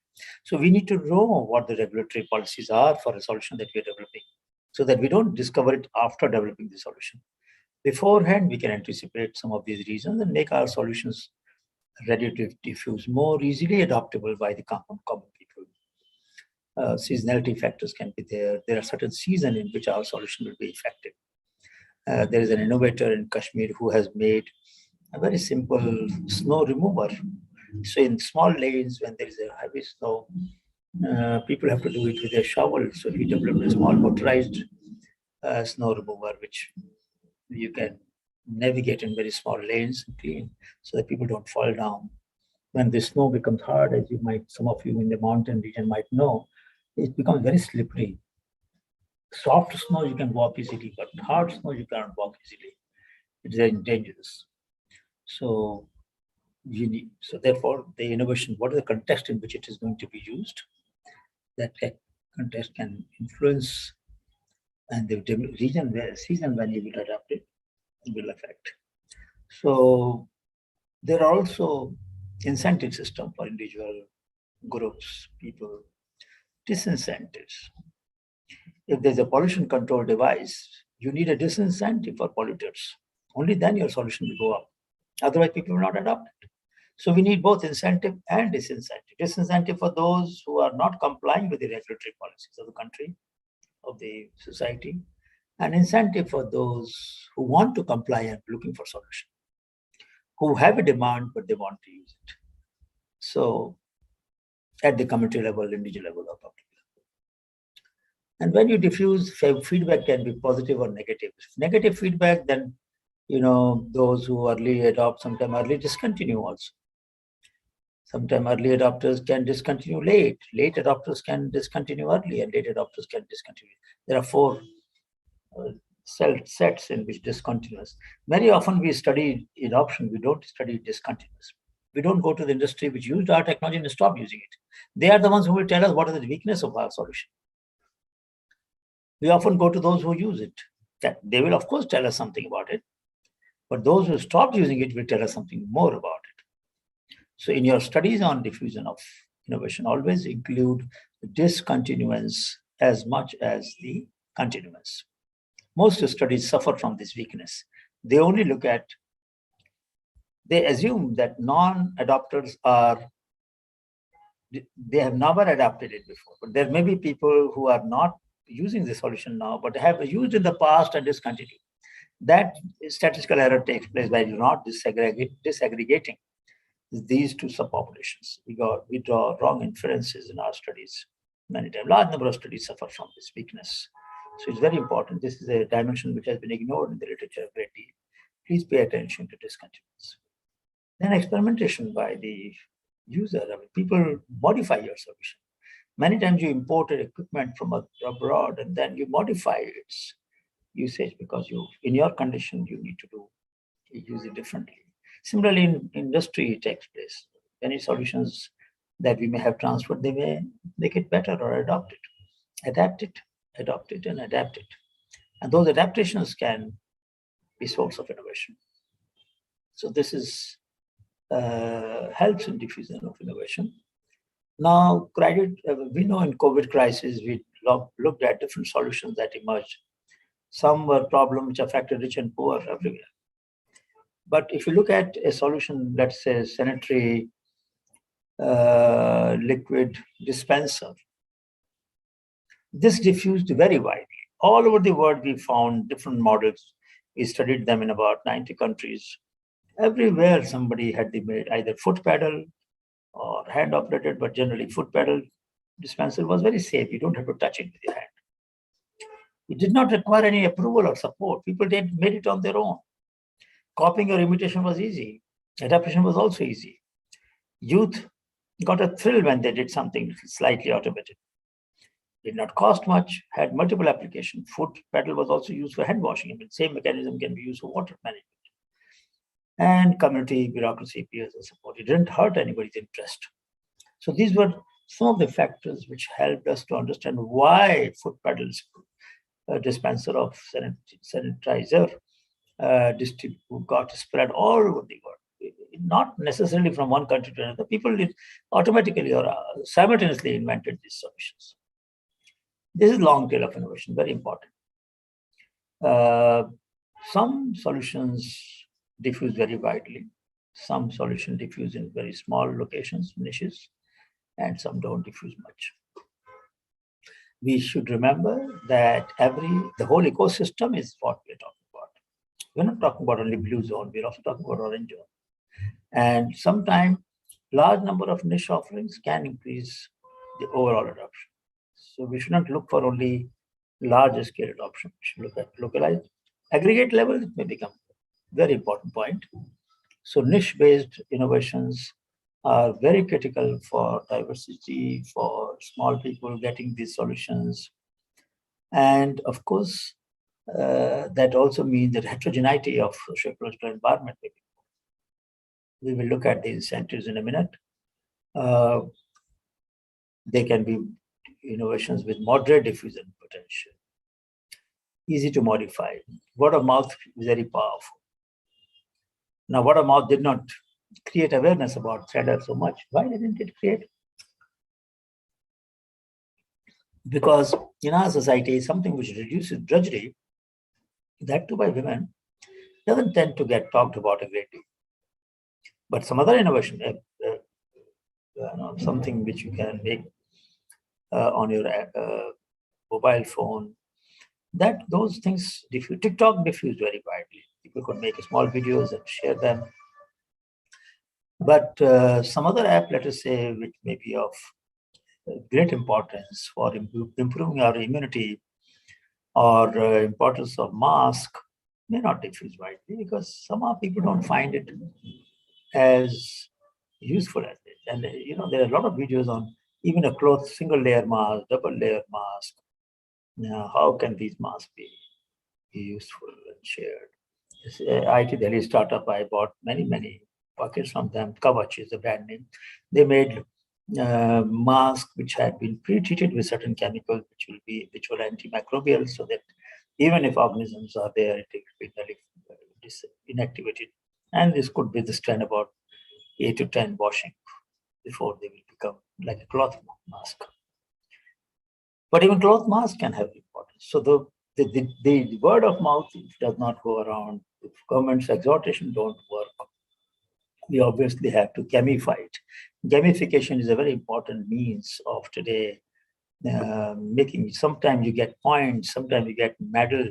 I walk every day, and the pacer that I use for keeping track of my walk, 10,000, 15,000, 20,000 steps sometime a day, will give some kind of badge. I don't care about those badges, but then they have created a system where some people might be caring about them.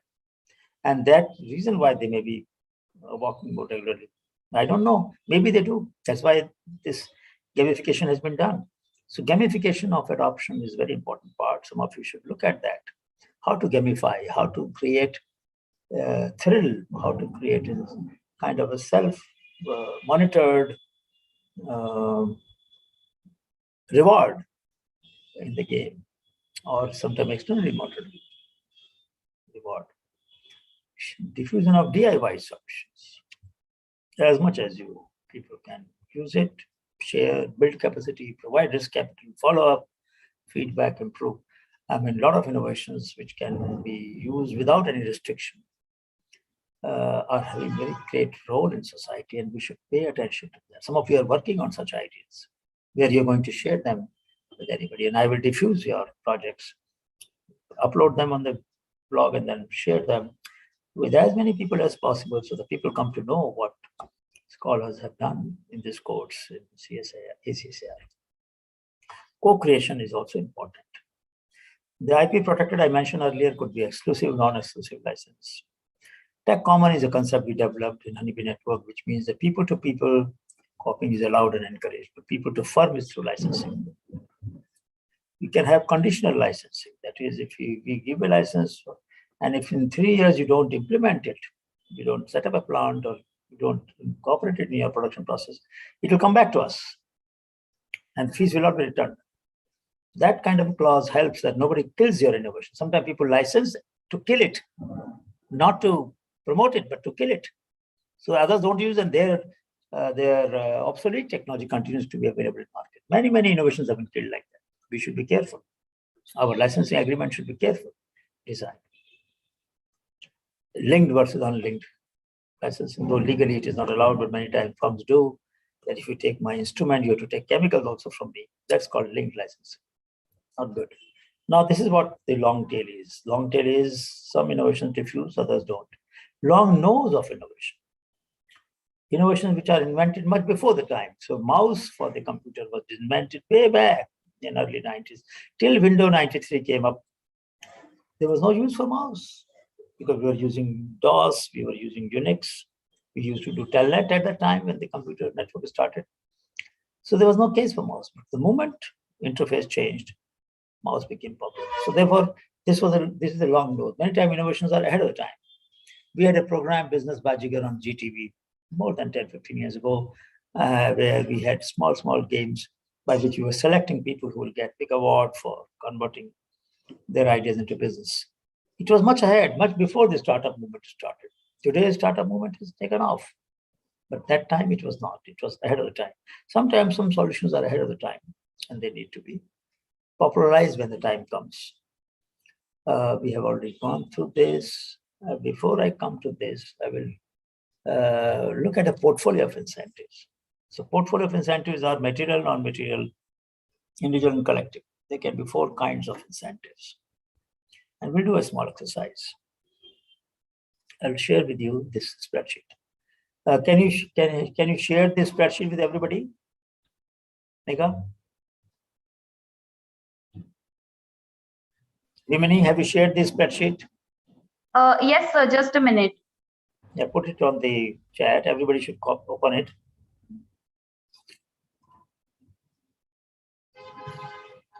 All of you have to write one or more examples of incentives that you would prefer for diffusing innovations. What kind of incentive would you like so that the solutions we develop diffuse widely in the society? So each one of you, please put up, you can put more than one solution, one incentive also. Have you all opened the file? Have you all got the file? Can you put it? Megha, please put the link here also in the chat. Sir, just a minute. I'm trying. There's an issue with my Zoom. Just give me a minute, sir. So Megha is not there. Okay, doesn't matter. But you have already tested. Should I put it? Maybe I can copy it and put it. Yes, sir. Sir, can you please try? Maybe you can also try. I can do that. So here is the link. Please open it. I put on the chat. Please open this form. All of you can access it on the chat. Please open it. Please open this, and then I will show you how it looks. So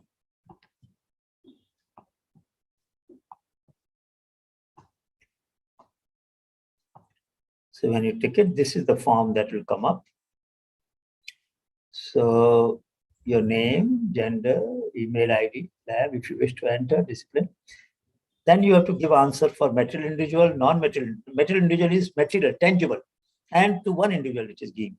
Non-material is, you saw in the diagram, let's say, if I put a photograph of the innovator on the wall, that is non-material. It doesn't give anything to the individual, but it gives recognition.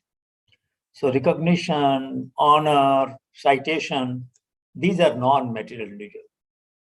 Material collective, I can create a fund for the team. I can give honor to I can give an award money to all the team. I can give them equipment that you need for the lab. I can give you that, which you were asking as an incentive. And non-material collective, pedagogic changes, policy changes that don't affect only one individual but a group. And these are non-tangible. So these are the 4 kinds. This is the form that you will find when you open the chat. And please fill it up. Take 10 minutes and please fill it up.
Okay, you want to see the example again? Let me show you. So these are the different examples I gave you.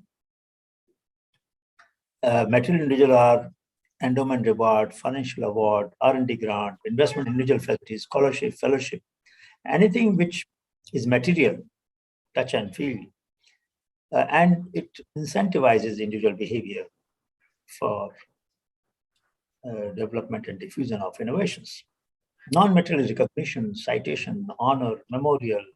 Sometime, I mean, we had 10 scholars to stay as a guest of President of India. That was non-material individual. I mean, how many people can stay at their guest house? So they could stay at the guest house. And that was non-material individual. Then material collective, trust funds, venture and incubation funds, collective award, resources for additional equipments or lab expansion or whatever. These are material but collective. They don't go to one person, but they go to team, sometimes the whole institute, sometimes a group of subgroup in the department. These are material collective. And non-material collective, policy changes, pedagogic changes, a best lab award, best team award, best institute award, so on, role model, recognition of the best village award. These are all innovations. So idea is just to illustrate how these work. I hope it is clear now. If anybody is not clear, please mention and I will again show it. So let me see what you are adding.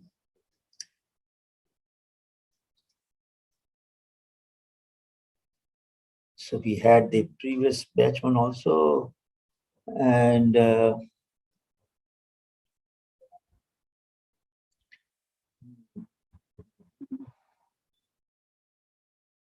so some of the solutions that we are getting are similar. Let me see in the end.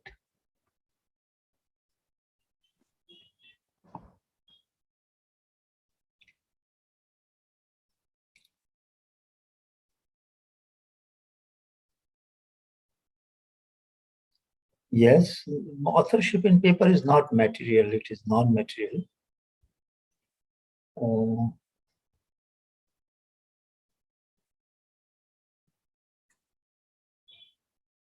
Bimini, I'm not seeing today's response. ACI 2, okay, I should see it here too. No, nobody has put in the ACI 2. So nobody has put in, that's why I've created a separate sheet, yeah. Okay. I hope they will do that. I hope they will do that. Any challenge that is you are facing, please let me know.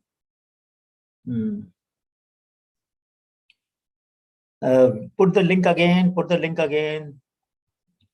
Bimini, please put the link sir. again. Yes, sir. Yes, sir. Yes. And send it by email also. You have the group email? Or let me send the email also. I will send it by them to the email also.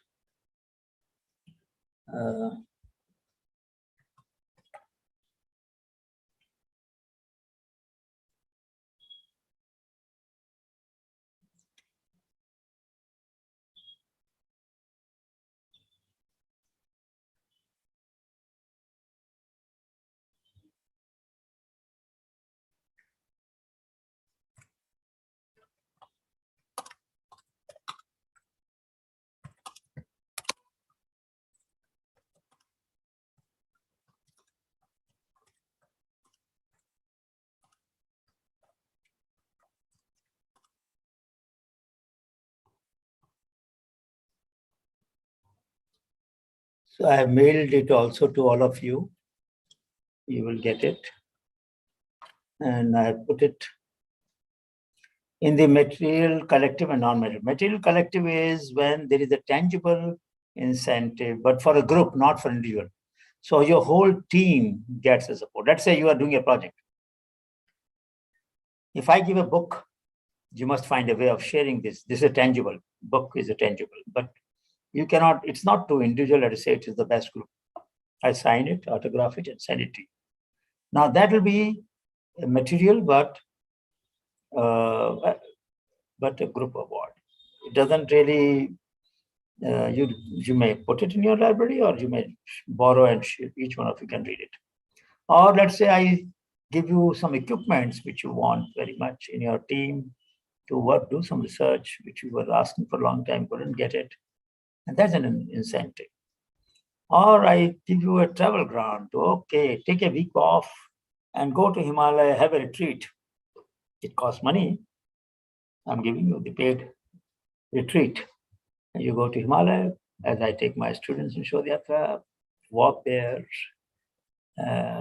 absorb the nature, and look at your problems that you want to discuss, and come back refreshed and rejuvenated. That can be an incentive. Some people offer incentive to in terms of foreign visit also. Or I can say, okay, you are allowed to attend 2 conferences. I will give you 1 more incentive. Today, we got a mail from a student who had got Gyati Award. We gave Gyati Award. You can find them here, gyti.techpedia.in. And these awards have, for Biology Life Sciences, 15 lakh rupees for 2 years to a scholar, PhD student or MSc student, whose technology or whose solution is found very innovative by the jury. But for non-life sciences, we don't have monetary award. We only give citation.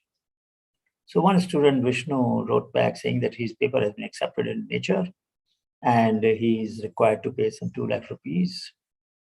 And can he use the grant money? We said, all right, go ahead. It's not allowed generally, but we said, how many of our students will get opportunity to publish in Nature? We should allow. We made an exception. Now there's an incentive, material individual incentive. Of course, he will have other team members, but it was his grant. Grant is given in the account of the students. So there are cases when we allow exceptions, and those are material incentives for individual, or material can be for collective.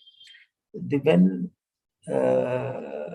non-material, as I told you, recognition, citation, appreciation, meeting with the dignitaries, let's say the director invites for lunch 5 young students who have done the best project, let us say. That will be very nice. I mean, it doesn't cost money. It's not really the money or the lunch that matters, but the privilege of having a lunch with director may have some value. Word may go around, or director picked up these 5 students. Now that will be good incentive, actually. And I would wish more directors would do that, actually. I would very much wish. Having a lunch with a DG, for example, would be another incentive. DG may invite 5 students from different labs every month for a lunch with him. Wouldn't that be incentive? Some of you will feel very honored to be invited. It doesn't cost much money, actually. 5 travels, maybe, let's say 15,000 rupees each. they can stay at Science Center and a lunch at ISC or wherever. That's it. Or CSIR, Science Center, wherever. But it's a privilege. One lunch every month with 5 scholars. Could be students, could be scholar, could be anyone. Just as a mark of respect or recognition that, look, you've done so much and could be useful. It can sometimes backfire. The backfire will be that those who didn't get it will think, oh my, our work was not appreciated. So it has to be done very skillfully so that it doesn't create jealousy, it doesn't create negative effect. But these are, no incentive is foolproof.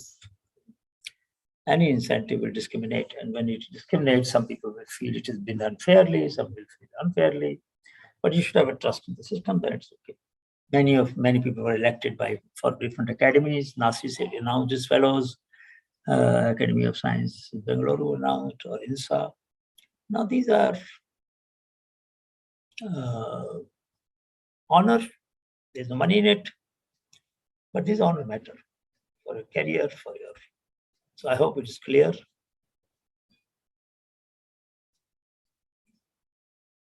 Let me see. Bimni, are they filling in? Are there a problem? Yes, sir. Good, good, good. Let me also send me the link again. Yes, sir. Yes, sir. Or send me by mail so I can also.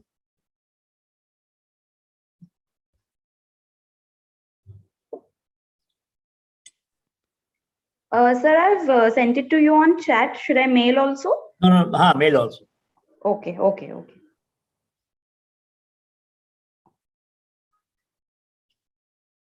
I'm not finding an ACR2. Maybe they're all going to ACR1. Yeah, they're going to ACR1. Doesn't matter. Let it go there. It is okay if they all go to ACR1 because data stamp is different. Okay, sir. I will make it separate later once all the responses. Later on. Yes, sir. So we have got so far only few. Authorship, yes, that's certainly an incentive, I agree. Scholarship, yes. It gives you reputation. Superstitious, non-material collective. I couldn't follow superstitious belief. How can it be incentive? Shiv Shankar, why would you call superstitious belief as an incentive? Couldn't follow. It's difficult to understand. Shiv Shankar.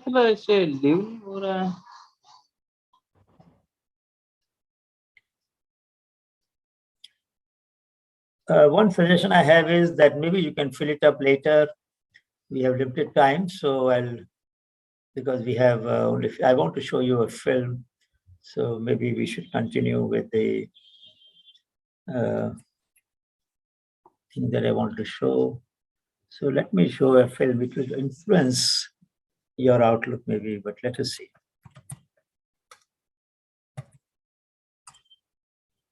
So I'm going to show this film, which is, I hope will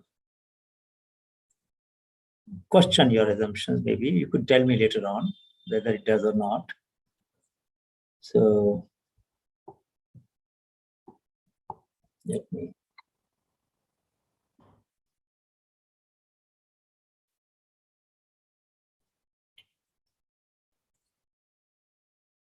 I'm going to share a film.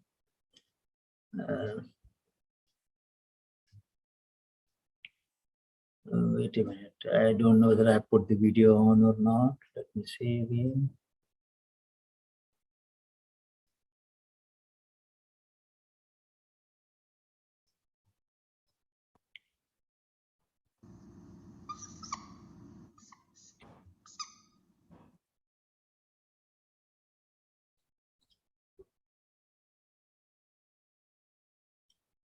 Our motivations are unbelievable. Emily, you can see that and hear it. I've been working on this for a few years, and I just find the topic still so amazing. Sir, I can see the video and hear also. So I want to tell you about that. I'm sure everybody can do Science that. is really surprising. The science is a little bit freaky. okay? Did I show we it are before? not as endlessly manipulable and as predictable as you would think. There's a whole set of No, sir. really interesting Okay. studies. I want to give you two that call into question this idea that if you reward something, you get more of the behavior you want. If you punish something, you get less of it. So let's go from London to the mean streets of Cambridge, Massachusetts, in the northeastern part of the United States. And let's talk about a study done at MIT, Massachusetts Institute of Technology. Here's what they did. They took a whole group of students and they gave them a set of challenges. Things like memorizing strings of digits, solving word puzzles, other kinds of spatial puzzles, even physical tasks like throwing a ball through a hoop. Okay, they gave them these challenges and they said to incentivize their performance, they gave them 3 levels of rewards. Okay, so if you did pretty well, you got a small monetary reward. If you did medium well, you got a medium monetary reward. And if you did really well, if you were one of the top performers, you got a large cash prize. Okay? We've seen this movie before. This is essentially a typical motivation scheme within organizations, right? We reward the very top performers, we ignore the low performers, and the other folks kind of in the middle. Okay, you get a little bit. So what happens? They do the test, they have these incentives. Here's what they found out. 1, as long as the task involved only mechanical skill, bonuses worked as they would be expected. The higher the pay, the better their performance. Okay, that makes sense. But here's what happens. But once the task called for even rudimentary cognitive skill, a larger reward led to poorer performance. Now, this is strange, right? A larger reward led to poorer performance? How can that possibly be? Now, what's interesting about this is that these folks here who did this are all economists, 2 at MIT, 1 at the University of Chicago, 1 at Carnegie Mellon, okay, the top tier of the economics profession. And they're reaching this conclusion that seems contrary to what a lot of us learned in economics, which is that the higher the reward, the better their performance. And they're saying that once you get above rudimentary cognitive skill, it's the other way around, which seems like this kind of, the idea that these rewards don't work that way seems vaguely left-wing and socialist, doesn't it? It's kind of this kind of weird socialist conspiracy. For those of you who have those conspiracy theories, I want to point out the notoriously left-wing socialist group that financed the research, the Federal Reserve Bank. So this is the mainstream of the mainstream coming to a conclusion that's quite surprising, seems to defy the laws of behavioral physics. So this is strange. It's strange funny. So what do? They say, this is freaky. Let's go test it somewhere else. Maybe that $50 or $60 prize isn't sufficiently motivating for an MIT student, right? So let's go to a place where $50 is actually more significant relatively, right? So let's take the experiment. We're going to go to Madurai, India, rural India, where $50, $60, whatever the number was, is actually a significant sum of money. So they replicated the experiment in India roughly as follows. Small rewards, the equivalent of 2 weeks' salary. Small performance, low performance, 2 weeks' salary. Medium performance, about a month's salary. High performance, about 2 months' salary. Okay, so those are real good incentives. Okay, so you're going to get a different result here. Well, what happened, though, was that the people offered the medium reward did no better than the people offered the small reward. But this time around, the people offered the top reward. They did worst of all. Higher incentives led to worse performance. What's interesting about this is that it actually isn't all that anomalous. This has been replicated over and over and over again by psychologists, by some extent by sociologists, and by economists, over and over and over again. For simple, straightforward tasks, those kinds of incentives, if you do this, then you get that, they're great. For tasks that are algorithmic, set of rules where you have to just follow along and get a right answer, if-then rewards, carrots and sticks, outstanding. But when the task gets more complicated, when it requires some conceptual, creative thinking, those kinds of motivators demonstrably don't work. In fact, money is a motivator at work, but in a slightly strange way. If you don't pay people enough, they won't be motivated. What's curious about, there's another paradox here, which is that the best use of money as a motivator is to pay people enough to take the issue of money off the table. Pay people enough so that they're not thinking about money and they're thinking about the work. Now, once you do that, it turns out there are 3 factors that the science shows lead to better performance, not to mention personal satisfaction. Autonomy, mastery, and purpose. Autonomy is our desire to be self-directed, to direct our own lives. Now, in many ways, traditional notions of management run afoul of that. Management is great if you want compliance, But if you want engagement, which is what we want in the workforce today as people are doing more complicated, sophisticated things, self-direction is better. Let me give you some examples of this, of almost radical forms of self-direction in the workplace that lead to good results. Let's start with this company right here, Atlassian, an Australian company. It's a software company, and they do something really cool. Once a quarter on a Thursday afternoon, they say to their developers, for the next 24 hours, you can work on anything you want.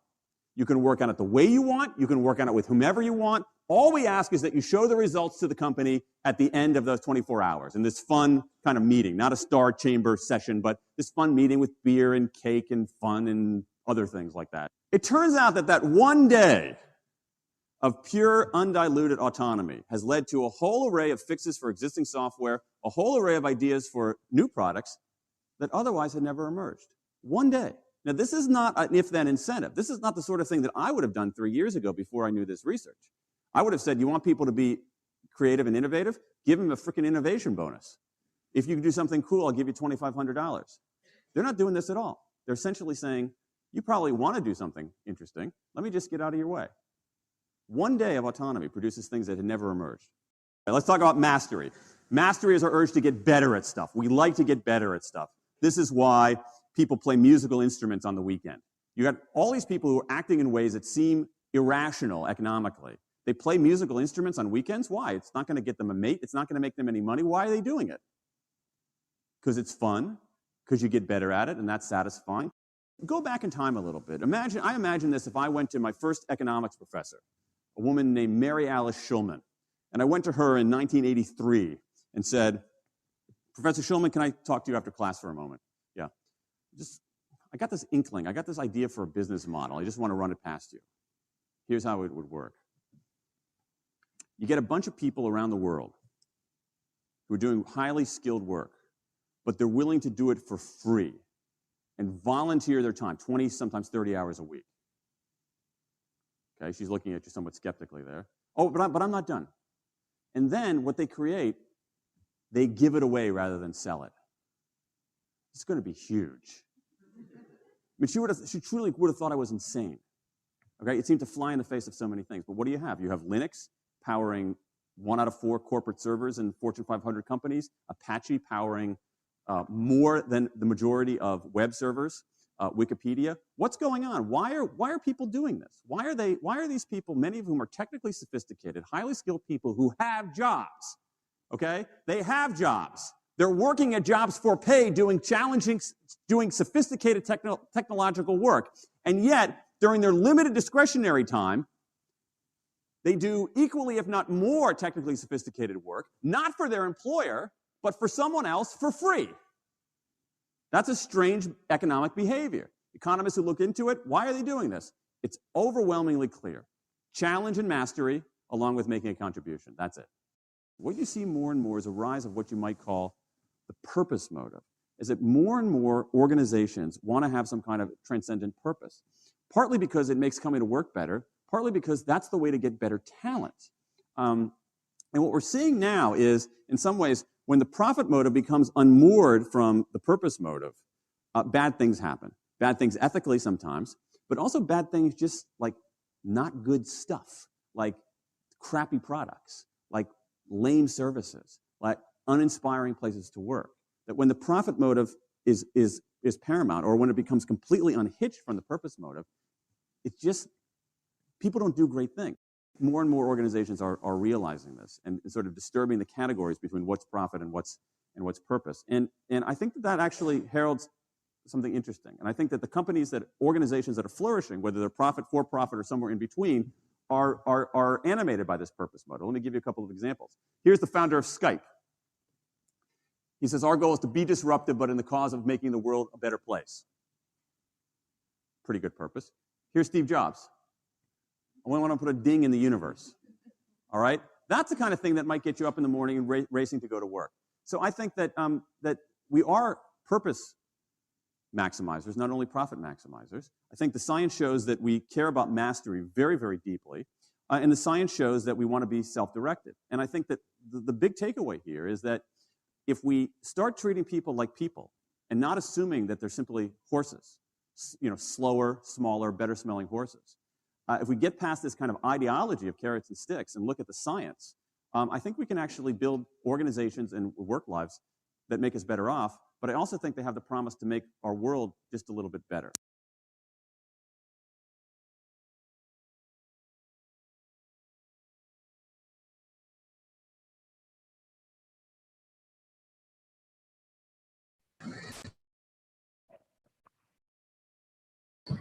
You are muted, sir. What is it? What is You are not audible. What is your reaction? Immediate reaction. What's the first reaction after seeing this? Does it make sense? Yes, it does. So, for example, just give me illustration. How does it make sense to you?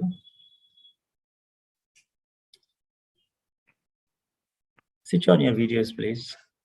How does it make sense to you? Award make you happy? Okay. What else? It will give us a purpose. Having a purpose is more important. Bharti, you want to say something?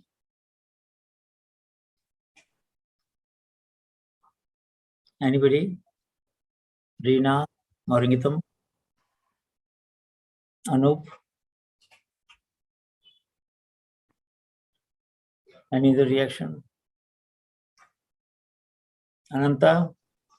Yes, sir. So I believe self-motivation is something which drives everything. So that is what drives purpose for what we aim to be. And that is something which inherently leads to other things as well. So self-motivation is something which we need to have in ourselves, and only then other things come into picture. And self-motivation, there is very clear, the incentives come from within and not from outside. The joy that you feel after doing something meaningful and purposeful is not comparable to any pat on the back, so to say, by outsiders. It is that feeling that you get. We need to be satisfied with ourselves and our aims and ambitions. And a little bit of dissatisfaction is also important, because that little that dissatisfaction pushes you to try harder next time and work harder. So, and I think this is something we all face in our daily lives, because all of our experiments do not succeed.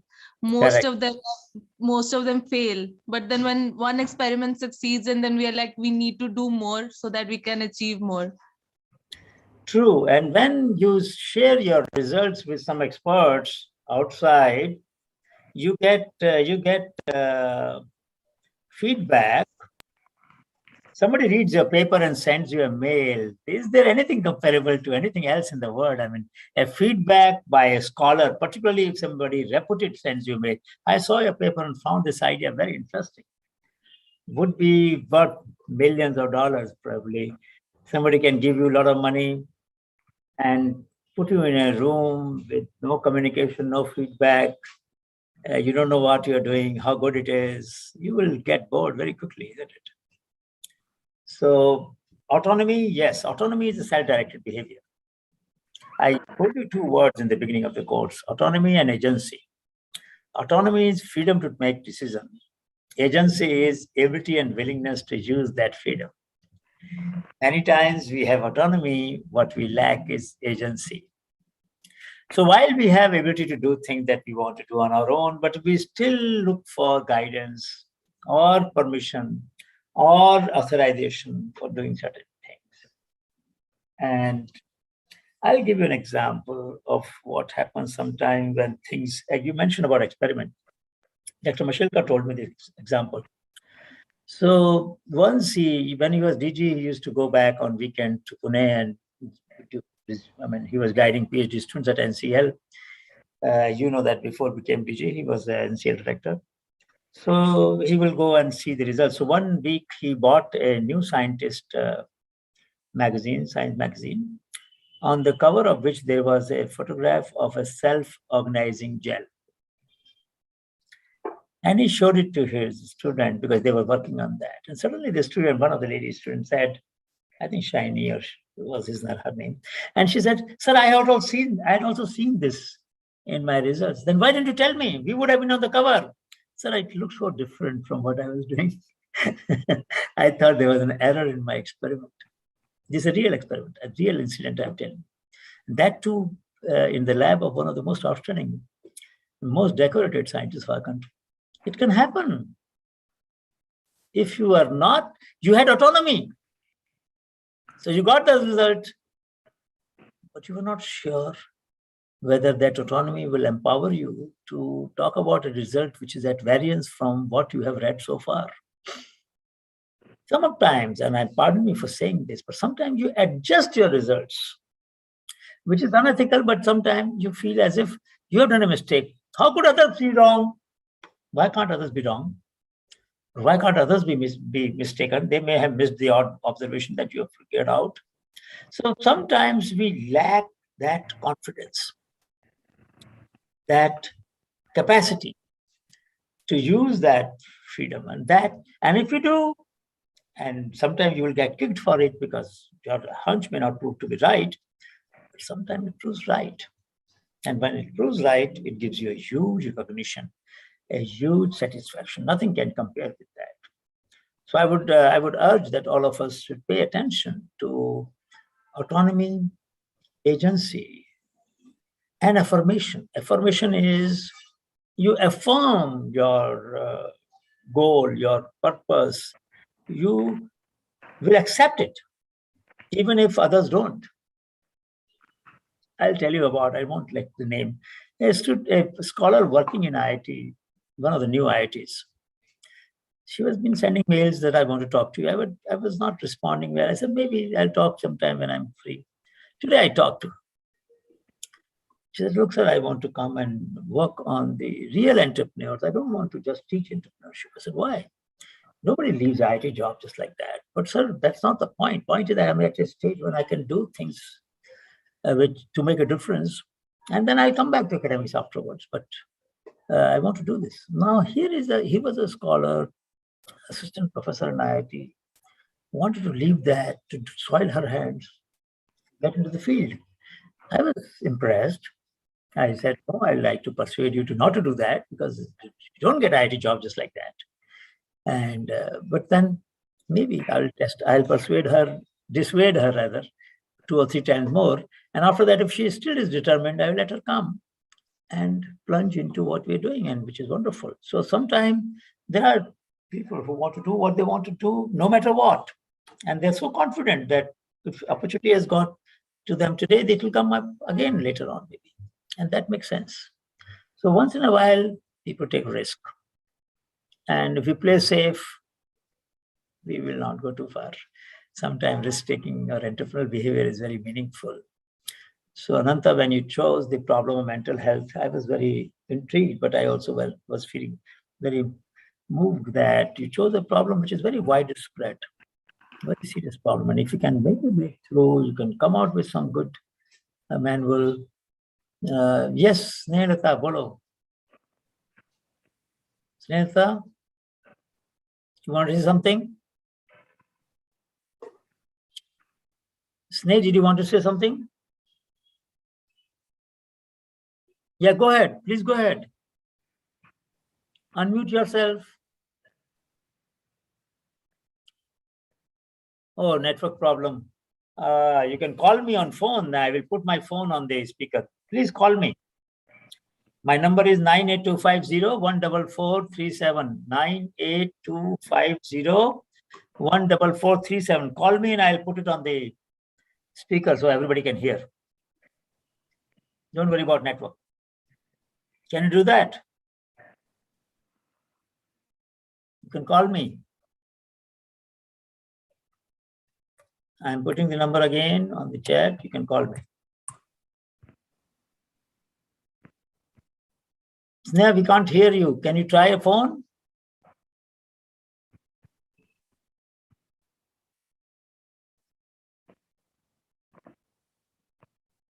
I'm not able to hear. Please try to call me, Sneha. Sneha from MTech. If somebody else is there in the same place, you can help her or call her to your room and She can use your system.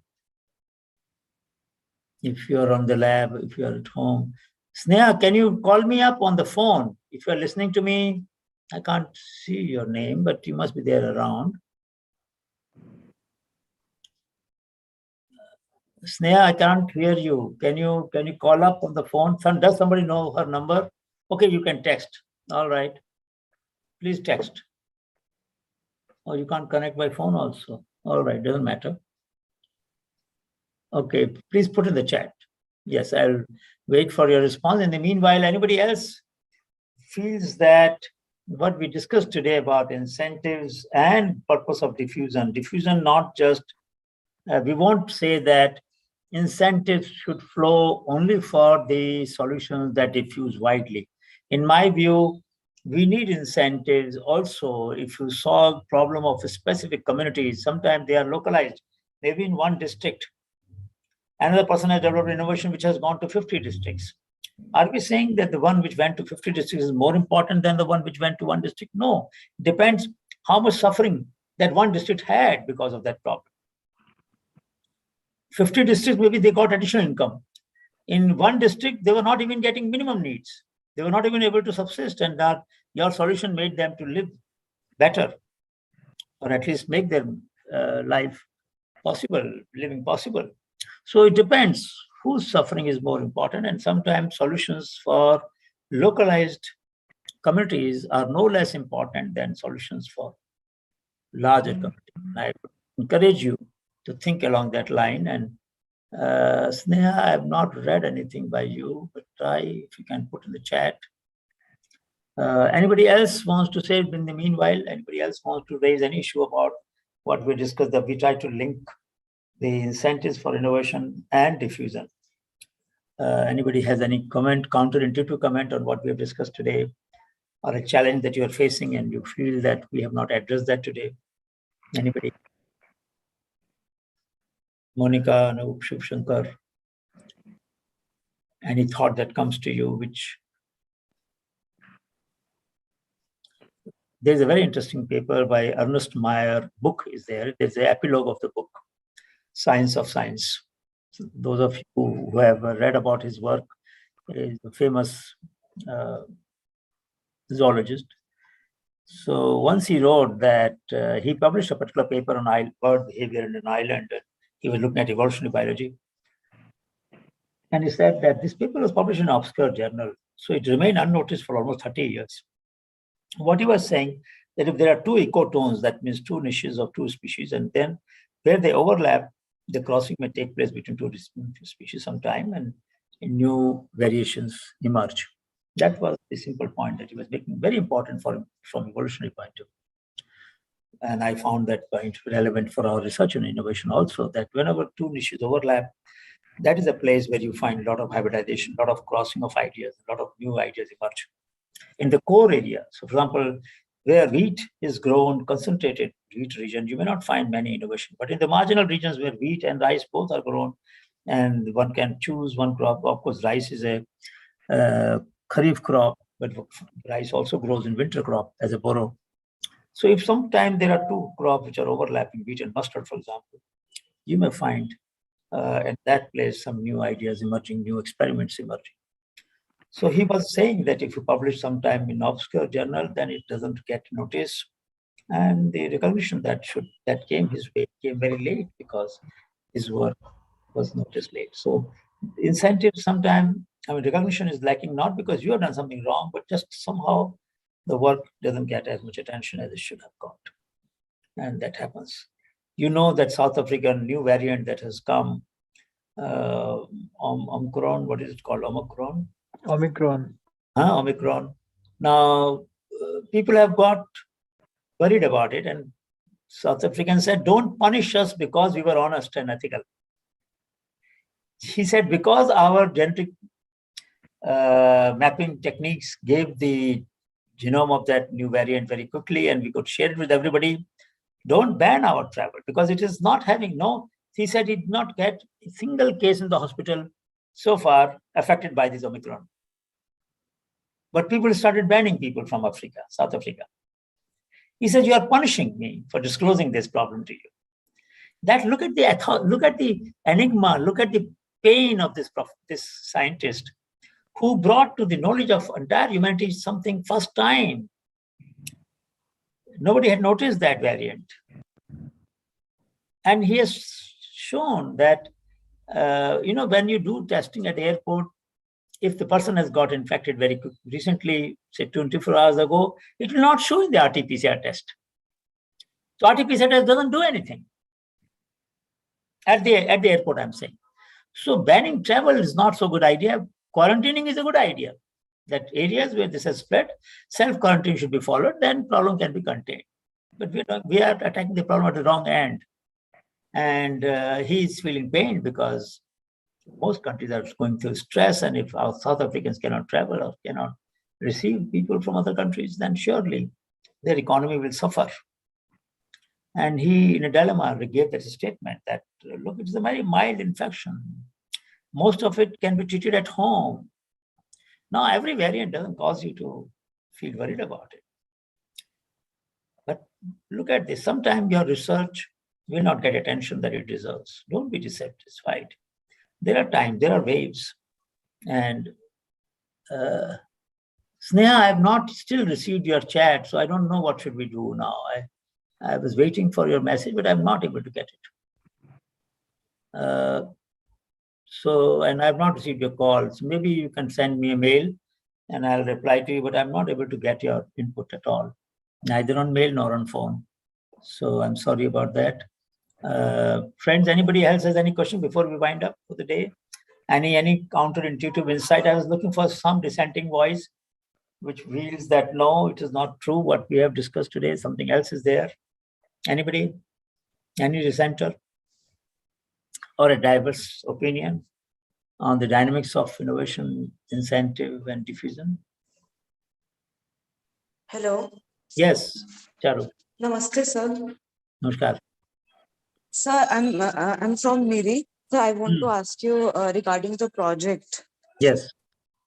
So we are actually planning to do a project about water literacy and hygiene in rustic areas of Maharashtra near Nagpur, and what we literacy? will do What literacy? so water literacy. and we will do the awareness in field surveys, and we will also check the water quality of that area. And then if the water quality of that area would found to be bad or unpleasant, then we will inform about it to the higher authority, and we will suggest some solutions about it, and then that's it. Yeah. So But should Charu, we proceed? my suggestion is, Yes, sir. when people have bad quality water, they generally know about it, isn't it? But because they don't have alternative, they unfortunately live with it. My suggestion is, if you can also compile low-cost methods of improving the quality of the water. For example, if water is turbid, you add a little bit of alum. It will sediment, correct? Yeah. So there are many such methods of very low cost which can improve the quality on various parameters moderately or significantly. When there was a cyclone in Odisha, super cyclone, one IG from Jagatsinghpur district wrote to us many years ago. We published that in Honeybee. And he said, sir, my worker said all the wells were inundated with flood water, so they were all contaminated. And he said, if you use jamun, blackberry wood, jamun wood, and rebuild the wells, the water can be purified. And if some of you do research, you will find that when new wells are built, they put jamun wood around. It is a very good disinfectant. It helps in removing contamination of the water. So there's sometimes traditional knowledge also available. So Charu, it will be useful if you also provide to these communities knowledge about how they can improve the water. Writing to authorities is not enough. That should be done. Surely should be done. But you should also provide people some knowledge by which they can take care of their problem to some extent, at least themselves. In areas where you have tapeworm problem, this long time ago it was shown, if you have a tapeworm problem, tapeworm life cycle requires it to pass through human beings. And human beings, if they go to the water body bare feet, then tapeworm enters your body, multiplies, and then it comes back into the eggs, can come out from a feces, and that goes into the water, and then it spreads. So what is the way to disconnect? You need to filter take 4 folds of muslin cloth, and the eggs of the tapeworm will not pass through them. That is the way to break the cycle. Simple solution, very simple solution. Many people don't know, and they continue to suffer. So I'm saying do good research on low-cost methods of water treatment, depending upon the errors that you find, the kind of contaminant that you find. One solution will not work for all kinds of problems with the water, isn't it? Yes, sir. Yes, sir. So you can make it. Yeah. Yes, Go sir. ahead. So in my master's research, I did this project using wheat straw as an adsorbent for removing dye. Similarly, you said using this jamun leaves. Yes. Jamun It wood. removes jamun wood. Yeah. So I got it. So please try to develop solutions. Yes, Sneha, I got your message now. Thank you, sir. Good, good. So you are saying that incentive, basic incentive. Well, incentive is not just poverty. A lot of people are poor, but some poor people are impatient with inertia. So they try to innovate. So question, and this is true for middle class also. Many of you will know a problem, notice it, live with it, and move on with the life. And one of you mentioned earlier that there are so many things that we can't solve all of them. I agree, we can't solve all of them. Some we can solve. So let me close by telling you a story, and then we'll end the class today. Now, yes, Piyush, go ahead. Good evening, sir. Sir, I was thinking of a solution. So the recent, whenever there is a fire around in the buildings, in the urban area, in the market, so yes, buildings are so conventional, so there is there cannot be made any fire exit at the point. Yeah. So somehow long days back, one of my known has a restaurant, and they were visited by some fire people and Delhi police, and they said make a fire exit now. And but at that time and now, there are many of the buildings in that area, the fire exit is not possible to make, because they would require a separate staircase in the back or in the side of the building. So I was coming up with the idea of them, but I've discussed with them with the fire people where we can make something like some foldable thing, some foldable wall. Correct. So they said this is not approved by us, this is not approved by the authority.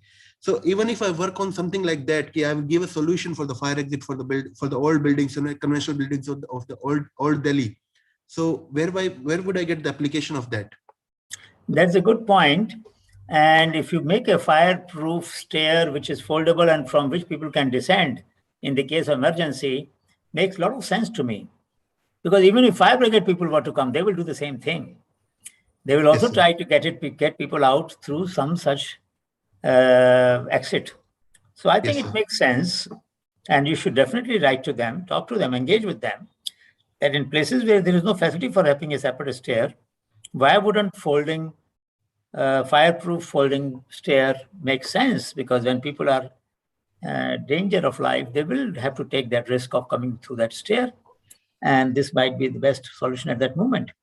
Just as in aeroplanes, you have chute on which if the water, if it comes on the water, then you have to descend it through that, So these are all emergency solutions that have to be taken when there is an emergency. And I think it's a good point and you should try.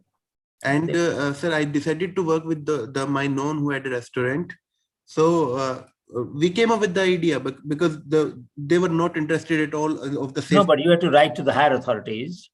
Yes, sir. They can close the restaurant in such areas because fire hazard is big and it may spread to the local neighboring colony. And I actually learned a report on that around 3,000 or 4,000 restaurants, which are very much having a high business in Delhi, cannot have fire exit at their place, and they are very much conventional, like 20 years old. No, but Piyush, the point is very simple. You cannot compromise with fire safety because it is in the interest of neighbors, it is in the interest of the people who are coming to. So if you cannot find a satisfactory solution, the fire department will be well within their right to close their business, Yes, because, I know that, sir. Because you can't put life of everybody else in risk because of your own business. So therefore, you know what happened in Upahar, that cinema hall, and what happened to other places. You know how many people died. So therefore, this is a case where safety we should not compromise, but you have a point that if you can find an innovative way of achieving that safety, why not? And same with the electrical wires which are going with the building, well, near the buildings. That's right. A lot of wires are like hanging loose, and there are no pipes, and there are no insulation properly. That's very dangerous. I mean, These two I know I'm what trying I've to work seen. on. Can I work Yes. on that, sir? No, that is a good idea. Find a durable, proper solution for that, because I mean, you can take those wires through pipe and prevent them, but then that little expenditure that people are not doing. And on junctions, you find wires going in all directions. It's a really messy system that the people are following. Italy also has narrow lanes, but they don't have those wire meshes going like that. So there are countries which have narrow lanes. Greece has narrow lane. Many old civilizations have narrow lanes. It's not just India has, but we are very chaotic in this regard, and our value of life sometimes is reduced greatly. So by all means. So if you allow, sir, if you accept it, I can work on the fire exit thing for my project. Why not? Why not? This is a very important thing. Work on it. And also try to get some retired fire people on your side. Co-opt them as a member of your team so that they can guide you about the regulations and all that. So when you write to the fire department authorities, you can have, you can take clause by clause provisions and deal with them and explain how your solution will address this. Okay? Thank you, sir. All right. If there is no other question, we will close the day. But please do fill up that checklist that I have sent you. We had about more than around 100, little less than 100 different. Yes. Sir Go ahead, एक Ramesh. Question है बोलो sir CSI इमटेक से हूँ sir मैं तो हमारी lab sir I care में है इमटेक सेंटर फॉर एनिमल एक्सपेरिमेंटेशन वहाँ पे हमारी लैब है एनिमल हाउस में तो वहाँ पे काफी सारे एनिमल्स हैं जैसे रैट्स माइस रैबिट्स और हैमस्टर्स तो सर वहाँ की जो स्मेल होती है ना तो वो एडजेसेंट रूम में हमारी लैब है जहाँ पे एनिमल्स हैं मतलब तो उसकी स्मेल की वजह से मतलब ऐसे लगता है कि कंसल्टेशन के जो हम पढ़ते हैं मतलब हमारी मेंटल जो हेल्थ है उसके ऊपर इफेक्ट पड़ रहा है मुझे ऐसा लगता है सर क्योंकि जब मैं वहाँ पे स्टडी करती हूँ और घर पे स्टडी करती हूँ या कहीं और पे करती हूँ तो उसमें डिफरेंस लगता है मुझे एक हेडेक टाइप की फीलिंग लगती है डिजीनेस मतलब तो हम उस टाइप की कुछ स्टडी कर सकते हैं क्या नहीं देखो मेरी बात सुनो this is a societal problem आप उस पर करो मुझे कोई इतराज नहीं but that should not be part of this program because here our goal is to solve societal problem larger society ये तो आपकी पर्सनल प्रॉब्लम है आपकी लैब की प्रॉब्लम है ना ये तो नहीं सर ये ओवरऑल मतलब नहीं you cannot generalize it is because you cannot there are a lot of labs which have animal houses and they don't affect National Institute of Immunology has even primates उनके अंदर कोई smell नहीं आती है तो उन्होंने अच्छे तरह से बना के रखे होंगे कहीं कहीं पर नहीं होते हैं वो आपको ध्यान देना चाहिए उनको बोलना चाहिए वैसे नहीं सर है मतलब नहीं but this is not a societal problem this is not a societal problem my suggestion is you can look at there's a huge problem of effective organisms which can decompose the parali, which can decompose biomass faster. If you can do some screening of such organisms and find something more effective, that would be great. Yes, or if you can find how the dahi walas or jalebi walas maintain their line pure yeast line and do some side of a genetic variation in the yeast lines of successful jalebi walas and not so successful jalebi walas, successful dahi walas and not so successful dahi walas, you might find some interesting attribute of those organisms, bacteria or yeast. So my suggestion is take something intriguing, which will help them. You can say that, look, the culture that I am giving you will set the curd better, yogurt better, and will give you more probiotic elements, etc., etc. Why not? I mean, do something practical, something useful, and using microbiological solutions. Why not? Okay. Yes, sir. Shilpa sir एक और है बोलो sir जैसे आजकल जो बर्तन बार होते हैं तो उसमें काफी सारे केमिकल्स होते हैं तो एक आइडिया ये है कि एक स्टडी ये कर सकते हैं कि हम ऐसे कि दो बर्तन है फॉर एग्जांपल एक में हम केमिकल वाला यूज कर रहे हैं और दूसरा नेचुरल जैसे राख वगैरह जैसे बाबा रामदेव ने अपना पतंजलि का निकाला है राख वाला तो फिर उसका कंपैरिजन कर सकते हैं और देखो ये फिर चीजें जो है ये चीजें वेल नोन है ना क्योंकि नहीं साइंस में कोई माइक्रोबायोलॉजी नहीं मैं ये कह रहा हूँ इसमें कोई इंट्रीग नहीं है इसमें कोई अननोन नहीं है take up a problem which has some unknown because then you will discover something interesting. ये तो obvious है कि भाई there are certain agents by which you can, ash is well known. I mean, ash is well known cleaning agent. बहुत सदियों से है, हजारों साल से है, तो आज की थोड़ी है ये. सर उसमें ये करना चाह रहे थे कि उसका स्वैब लेके बैक्टीरियल कॉलोनीज को चेक करें. नहीं, वो कर सकते, लेकिन ये बच्चे स्कूल का काम है, ये स्कूल की प्रॉब्लम है. ये पोस्ट ग्रेजुएट लेवल पे थोड़ा और कॉम्प्लिकेट करो. स्कूल के बच्चे तो कर सकते हैं इसको, इसमें कोई बुरा, मैं डिस्करेज नहीं करूंगा. But for you take a bigger challenge, थोड़ा और मुश्किल प्रॉब्लम लो, है ना. हाँ, my suggestion is take a more difficult. Sir actually जो टाइम पीरियड है वो शॉर्ट है, मेन रीजन. अरे भाई 1.5 महीना है, 1.5 महीना है बच्चे, 1.5 महीने में तो बहुत कुछ हो सकता है. एक छोटा सा एक्सपेरिमेंट तो सेटअप कर लो, बायोडिग्रेडेशन का कर लो, अपने जैसे मैंने बताया जो फर्मेंटेड फूड है उनका कर लो, उसमें आइडेंटिफाई कर लो वेरिएशन, और देखो कि कौन सी जिसका ज्यादा तुम्हें अच्छा टेस्ट लगा, उसके अंदर क्यों अच्छा टेस्ट लगा. आज तक किसी ने स्टडी नहीं किया इस प्रॉब्लम को. Nobody studied this. Why some breads are better? Why somebody's bakery is better? Why some yogurt is better? उसका स्टार्टर अच्छा क्यों होता है, किसी ने नहीं बताया अभी तक हमको. ये कोई साइंस ही नहीं मालूम इसके. एक ट्रेडिशनल मतलब टेक्नोलॉजी तो है, साइंस नहीं है उसके हमारे पास. तो कुछ ऐसी problem low which will also give the benefit. उनको भी पता चलेगा जिन्होंने अच्छी कल्चर मेंटेन किए कि भाई उन्होंने कुछ तो प्रोसेस फॉलो किया होगा ना, उस प्रोसेस का इफेक्ट देखो, है ना. Yes sir. या शिल्पा बोलो, last question. Yes, sir. Good evening, sir. Good evening. Sir, I would like to highlight one of the social problem, that is beggary. As beggary is a social, it's a crime, but still we can find a lot of beggars asking for alms in many areas. No doubt the government has taken many initiatives like rehabilitation centers, shelters, but still the beggars are not reaching there. Maybe the beggars may not be genuine.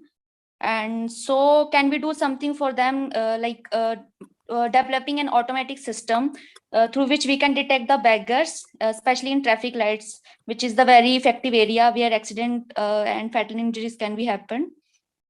So, ये सब चीजें जो है बच्चे, social change है. आप कौन सी lab में हो? Sir CSIO Chandigarh, electronics background. Electronics में हो ना, तो why wouldn't you take some problems which, for example electronic waste की प्रॉब्लम है जैसे, ठीक है ना. Yes sir. हम सब के पास ये प्रॉब्लम है, हमको नहीं मालूम कैसे डिस्पोज ऑफ करना चाहिए safely. Yes yes. And everybody has some electronic waste. Yes wire हैं हमारे पास, पुराने वायर पड़े हैं, पुराने हेडफोन्स पड़े हैं, सब चीजें होती है ना हर एक घर में थोड़ी बहुत. Yes sir. Yes sir. You can look at electronic waste and the safe ways of processing that, small scale ways, mega scale ways. What kind of arrangements can be made so that various housing societies can create their own facilities for processing waste, or the waste managers can do that, or sometimes you can salvage these waste, creating a waste exchange. एक electronic waste exchange बनाओ ना, जिसमें लोग अपना लिख दें कि मेरे पास ये पड़ा है, मेरे पास ये पड़ा है. somebody who has a need for it will pick it up. एक क्लियरिंग हाउस बना दो, वेस्ट एक्सचेंज बना दो. अभी तक किसी ने नहीं बनाया, चंडीगढ़ में तो बिल्कुल नहीं है ऐसा एक्सचेंज अभी तक. चेन्नई के अलावा कहीं देश में नहीं है waste exchange of electronic waste. बनाओ एक. Okay sir. ओके. हाँ, ऐसे प्रॉब्लम लो जिसके CSIO के पास सारा वहाँ के चंडीगढ़ एडमिनिस्ट्रेशन आपके पास आएगा, ये आपने बड़ा अच्छा काम कर दिया. आप उनको बोलो सर आप मैनेज आप कर लो, हमने तो बना दिया आपको डिफरेंट काइंड्स ऑफ वेस्ट का, biological waste, organic waste, microbiological waste. आपकी लैब में आपके बराबर में इमटेक है, इमटेक का जो वेस्ट होता है लैब का कैसे डिस्पोज करते हैं जरा देखो जाकर उनके पास. वो अपना मीडिया को कहाँ डालते हैं, अगर वो डालेंगे उसी ड्रेन के अंदर वॉश बेसिन में, तो तुम सोचो उस मीडिया जाकर क्या करेगा, AMR बनाएगा ना वो. हाँ जी. तो उसके बारे में एक सिस्टम बनाओ. हाँ सर, एक्चुअली हमने एक NGO विजिट किया था, तो वहाँ पे हमने जस्ट उनसे पूछा था, तो वो बोलते हैं हम यहीं पे लैग करते हैं कि हम जो बैगर्स के लिए भी कुछ करना चाहते हैं, लेकिन हमें पता ही नहीं चलता कि बैगर्स कहाँ पे हैं, हमें अपने लोग भेजने पड़ते हैं. गलत बात है कि नहीं पता चलता. पता है गरीब लोग कहाँ रहते हैं, सबको पता होता है. जहाँ सबसे ज्यादा गंदगी होती है, जहाँ सबसे ज्यादा कूड़ा होता है, भगवान ना करे ऐसा किसी के साथ, लेकिन they have to live at the place where nobody wants to live. वो फ्लाईओवर के नीचे रहते हैं. मतलब सबको ऐसा मत बोलो कि नहीं पता है. अगर उनको नहीं पता तो then they are not doing their job well. It's not difficult to find where poor people live. I mean, we all know that there are places where competition for space is limited or zero. Only such places will be left for the poor people. जहाँ competition for space is zero, negligible. जहाँ और कोई नहीं रहना चाहेगा, जहाँ कोई और नहीं जाना चाहेगा, वहीं पे तो गरीब जाएगा और उसको कहाँ जगह मिलेगी. एलिट में इसको सेक्टर में थोड़ी जगह मिलेगी इसको. So please understand that this is not a question. This is not a right response that they gave. Okay. They should have known better. My suggestion would be pick up waste exchange. Read about it. There is no city except Chennai which has waste exchange. Why don't you create one? Yes, sir. Maybe you can focus on e-waste to begin with. Okay. Yes, sir. All right. Good luck. Thank you. Thank you, sir. All right. Thank you. As somebody has already mentioned, very good. Just recent judgment came. You are right. That means not a crime. Government has been asked to create a program for them. And wonderful. Thank you. We will see you in the next class when we will look at public policy implications of affordable innovations. See you. Goodbye. And please fill up that sheet. Thank you.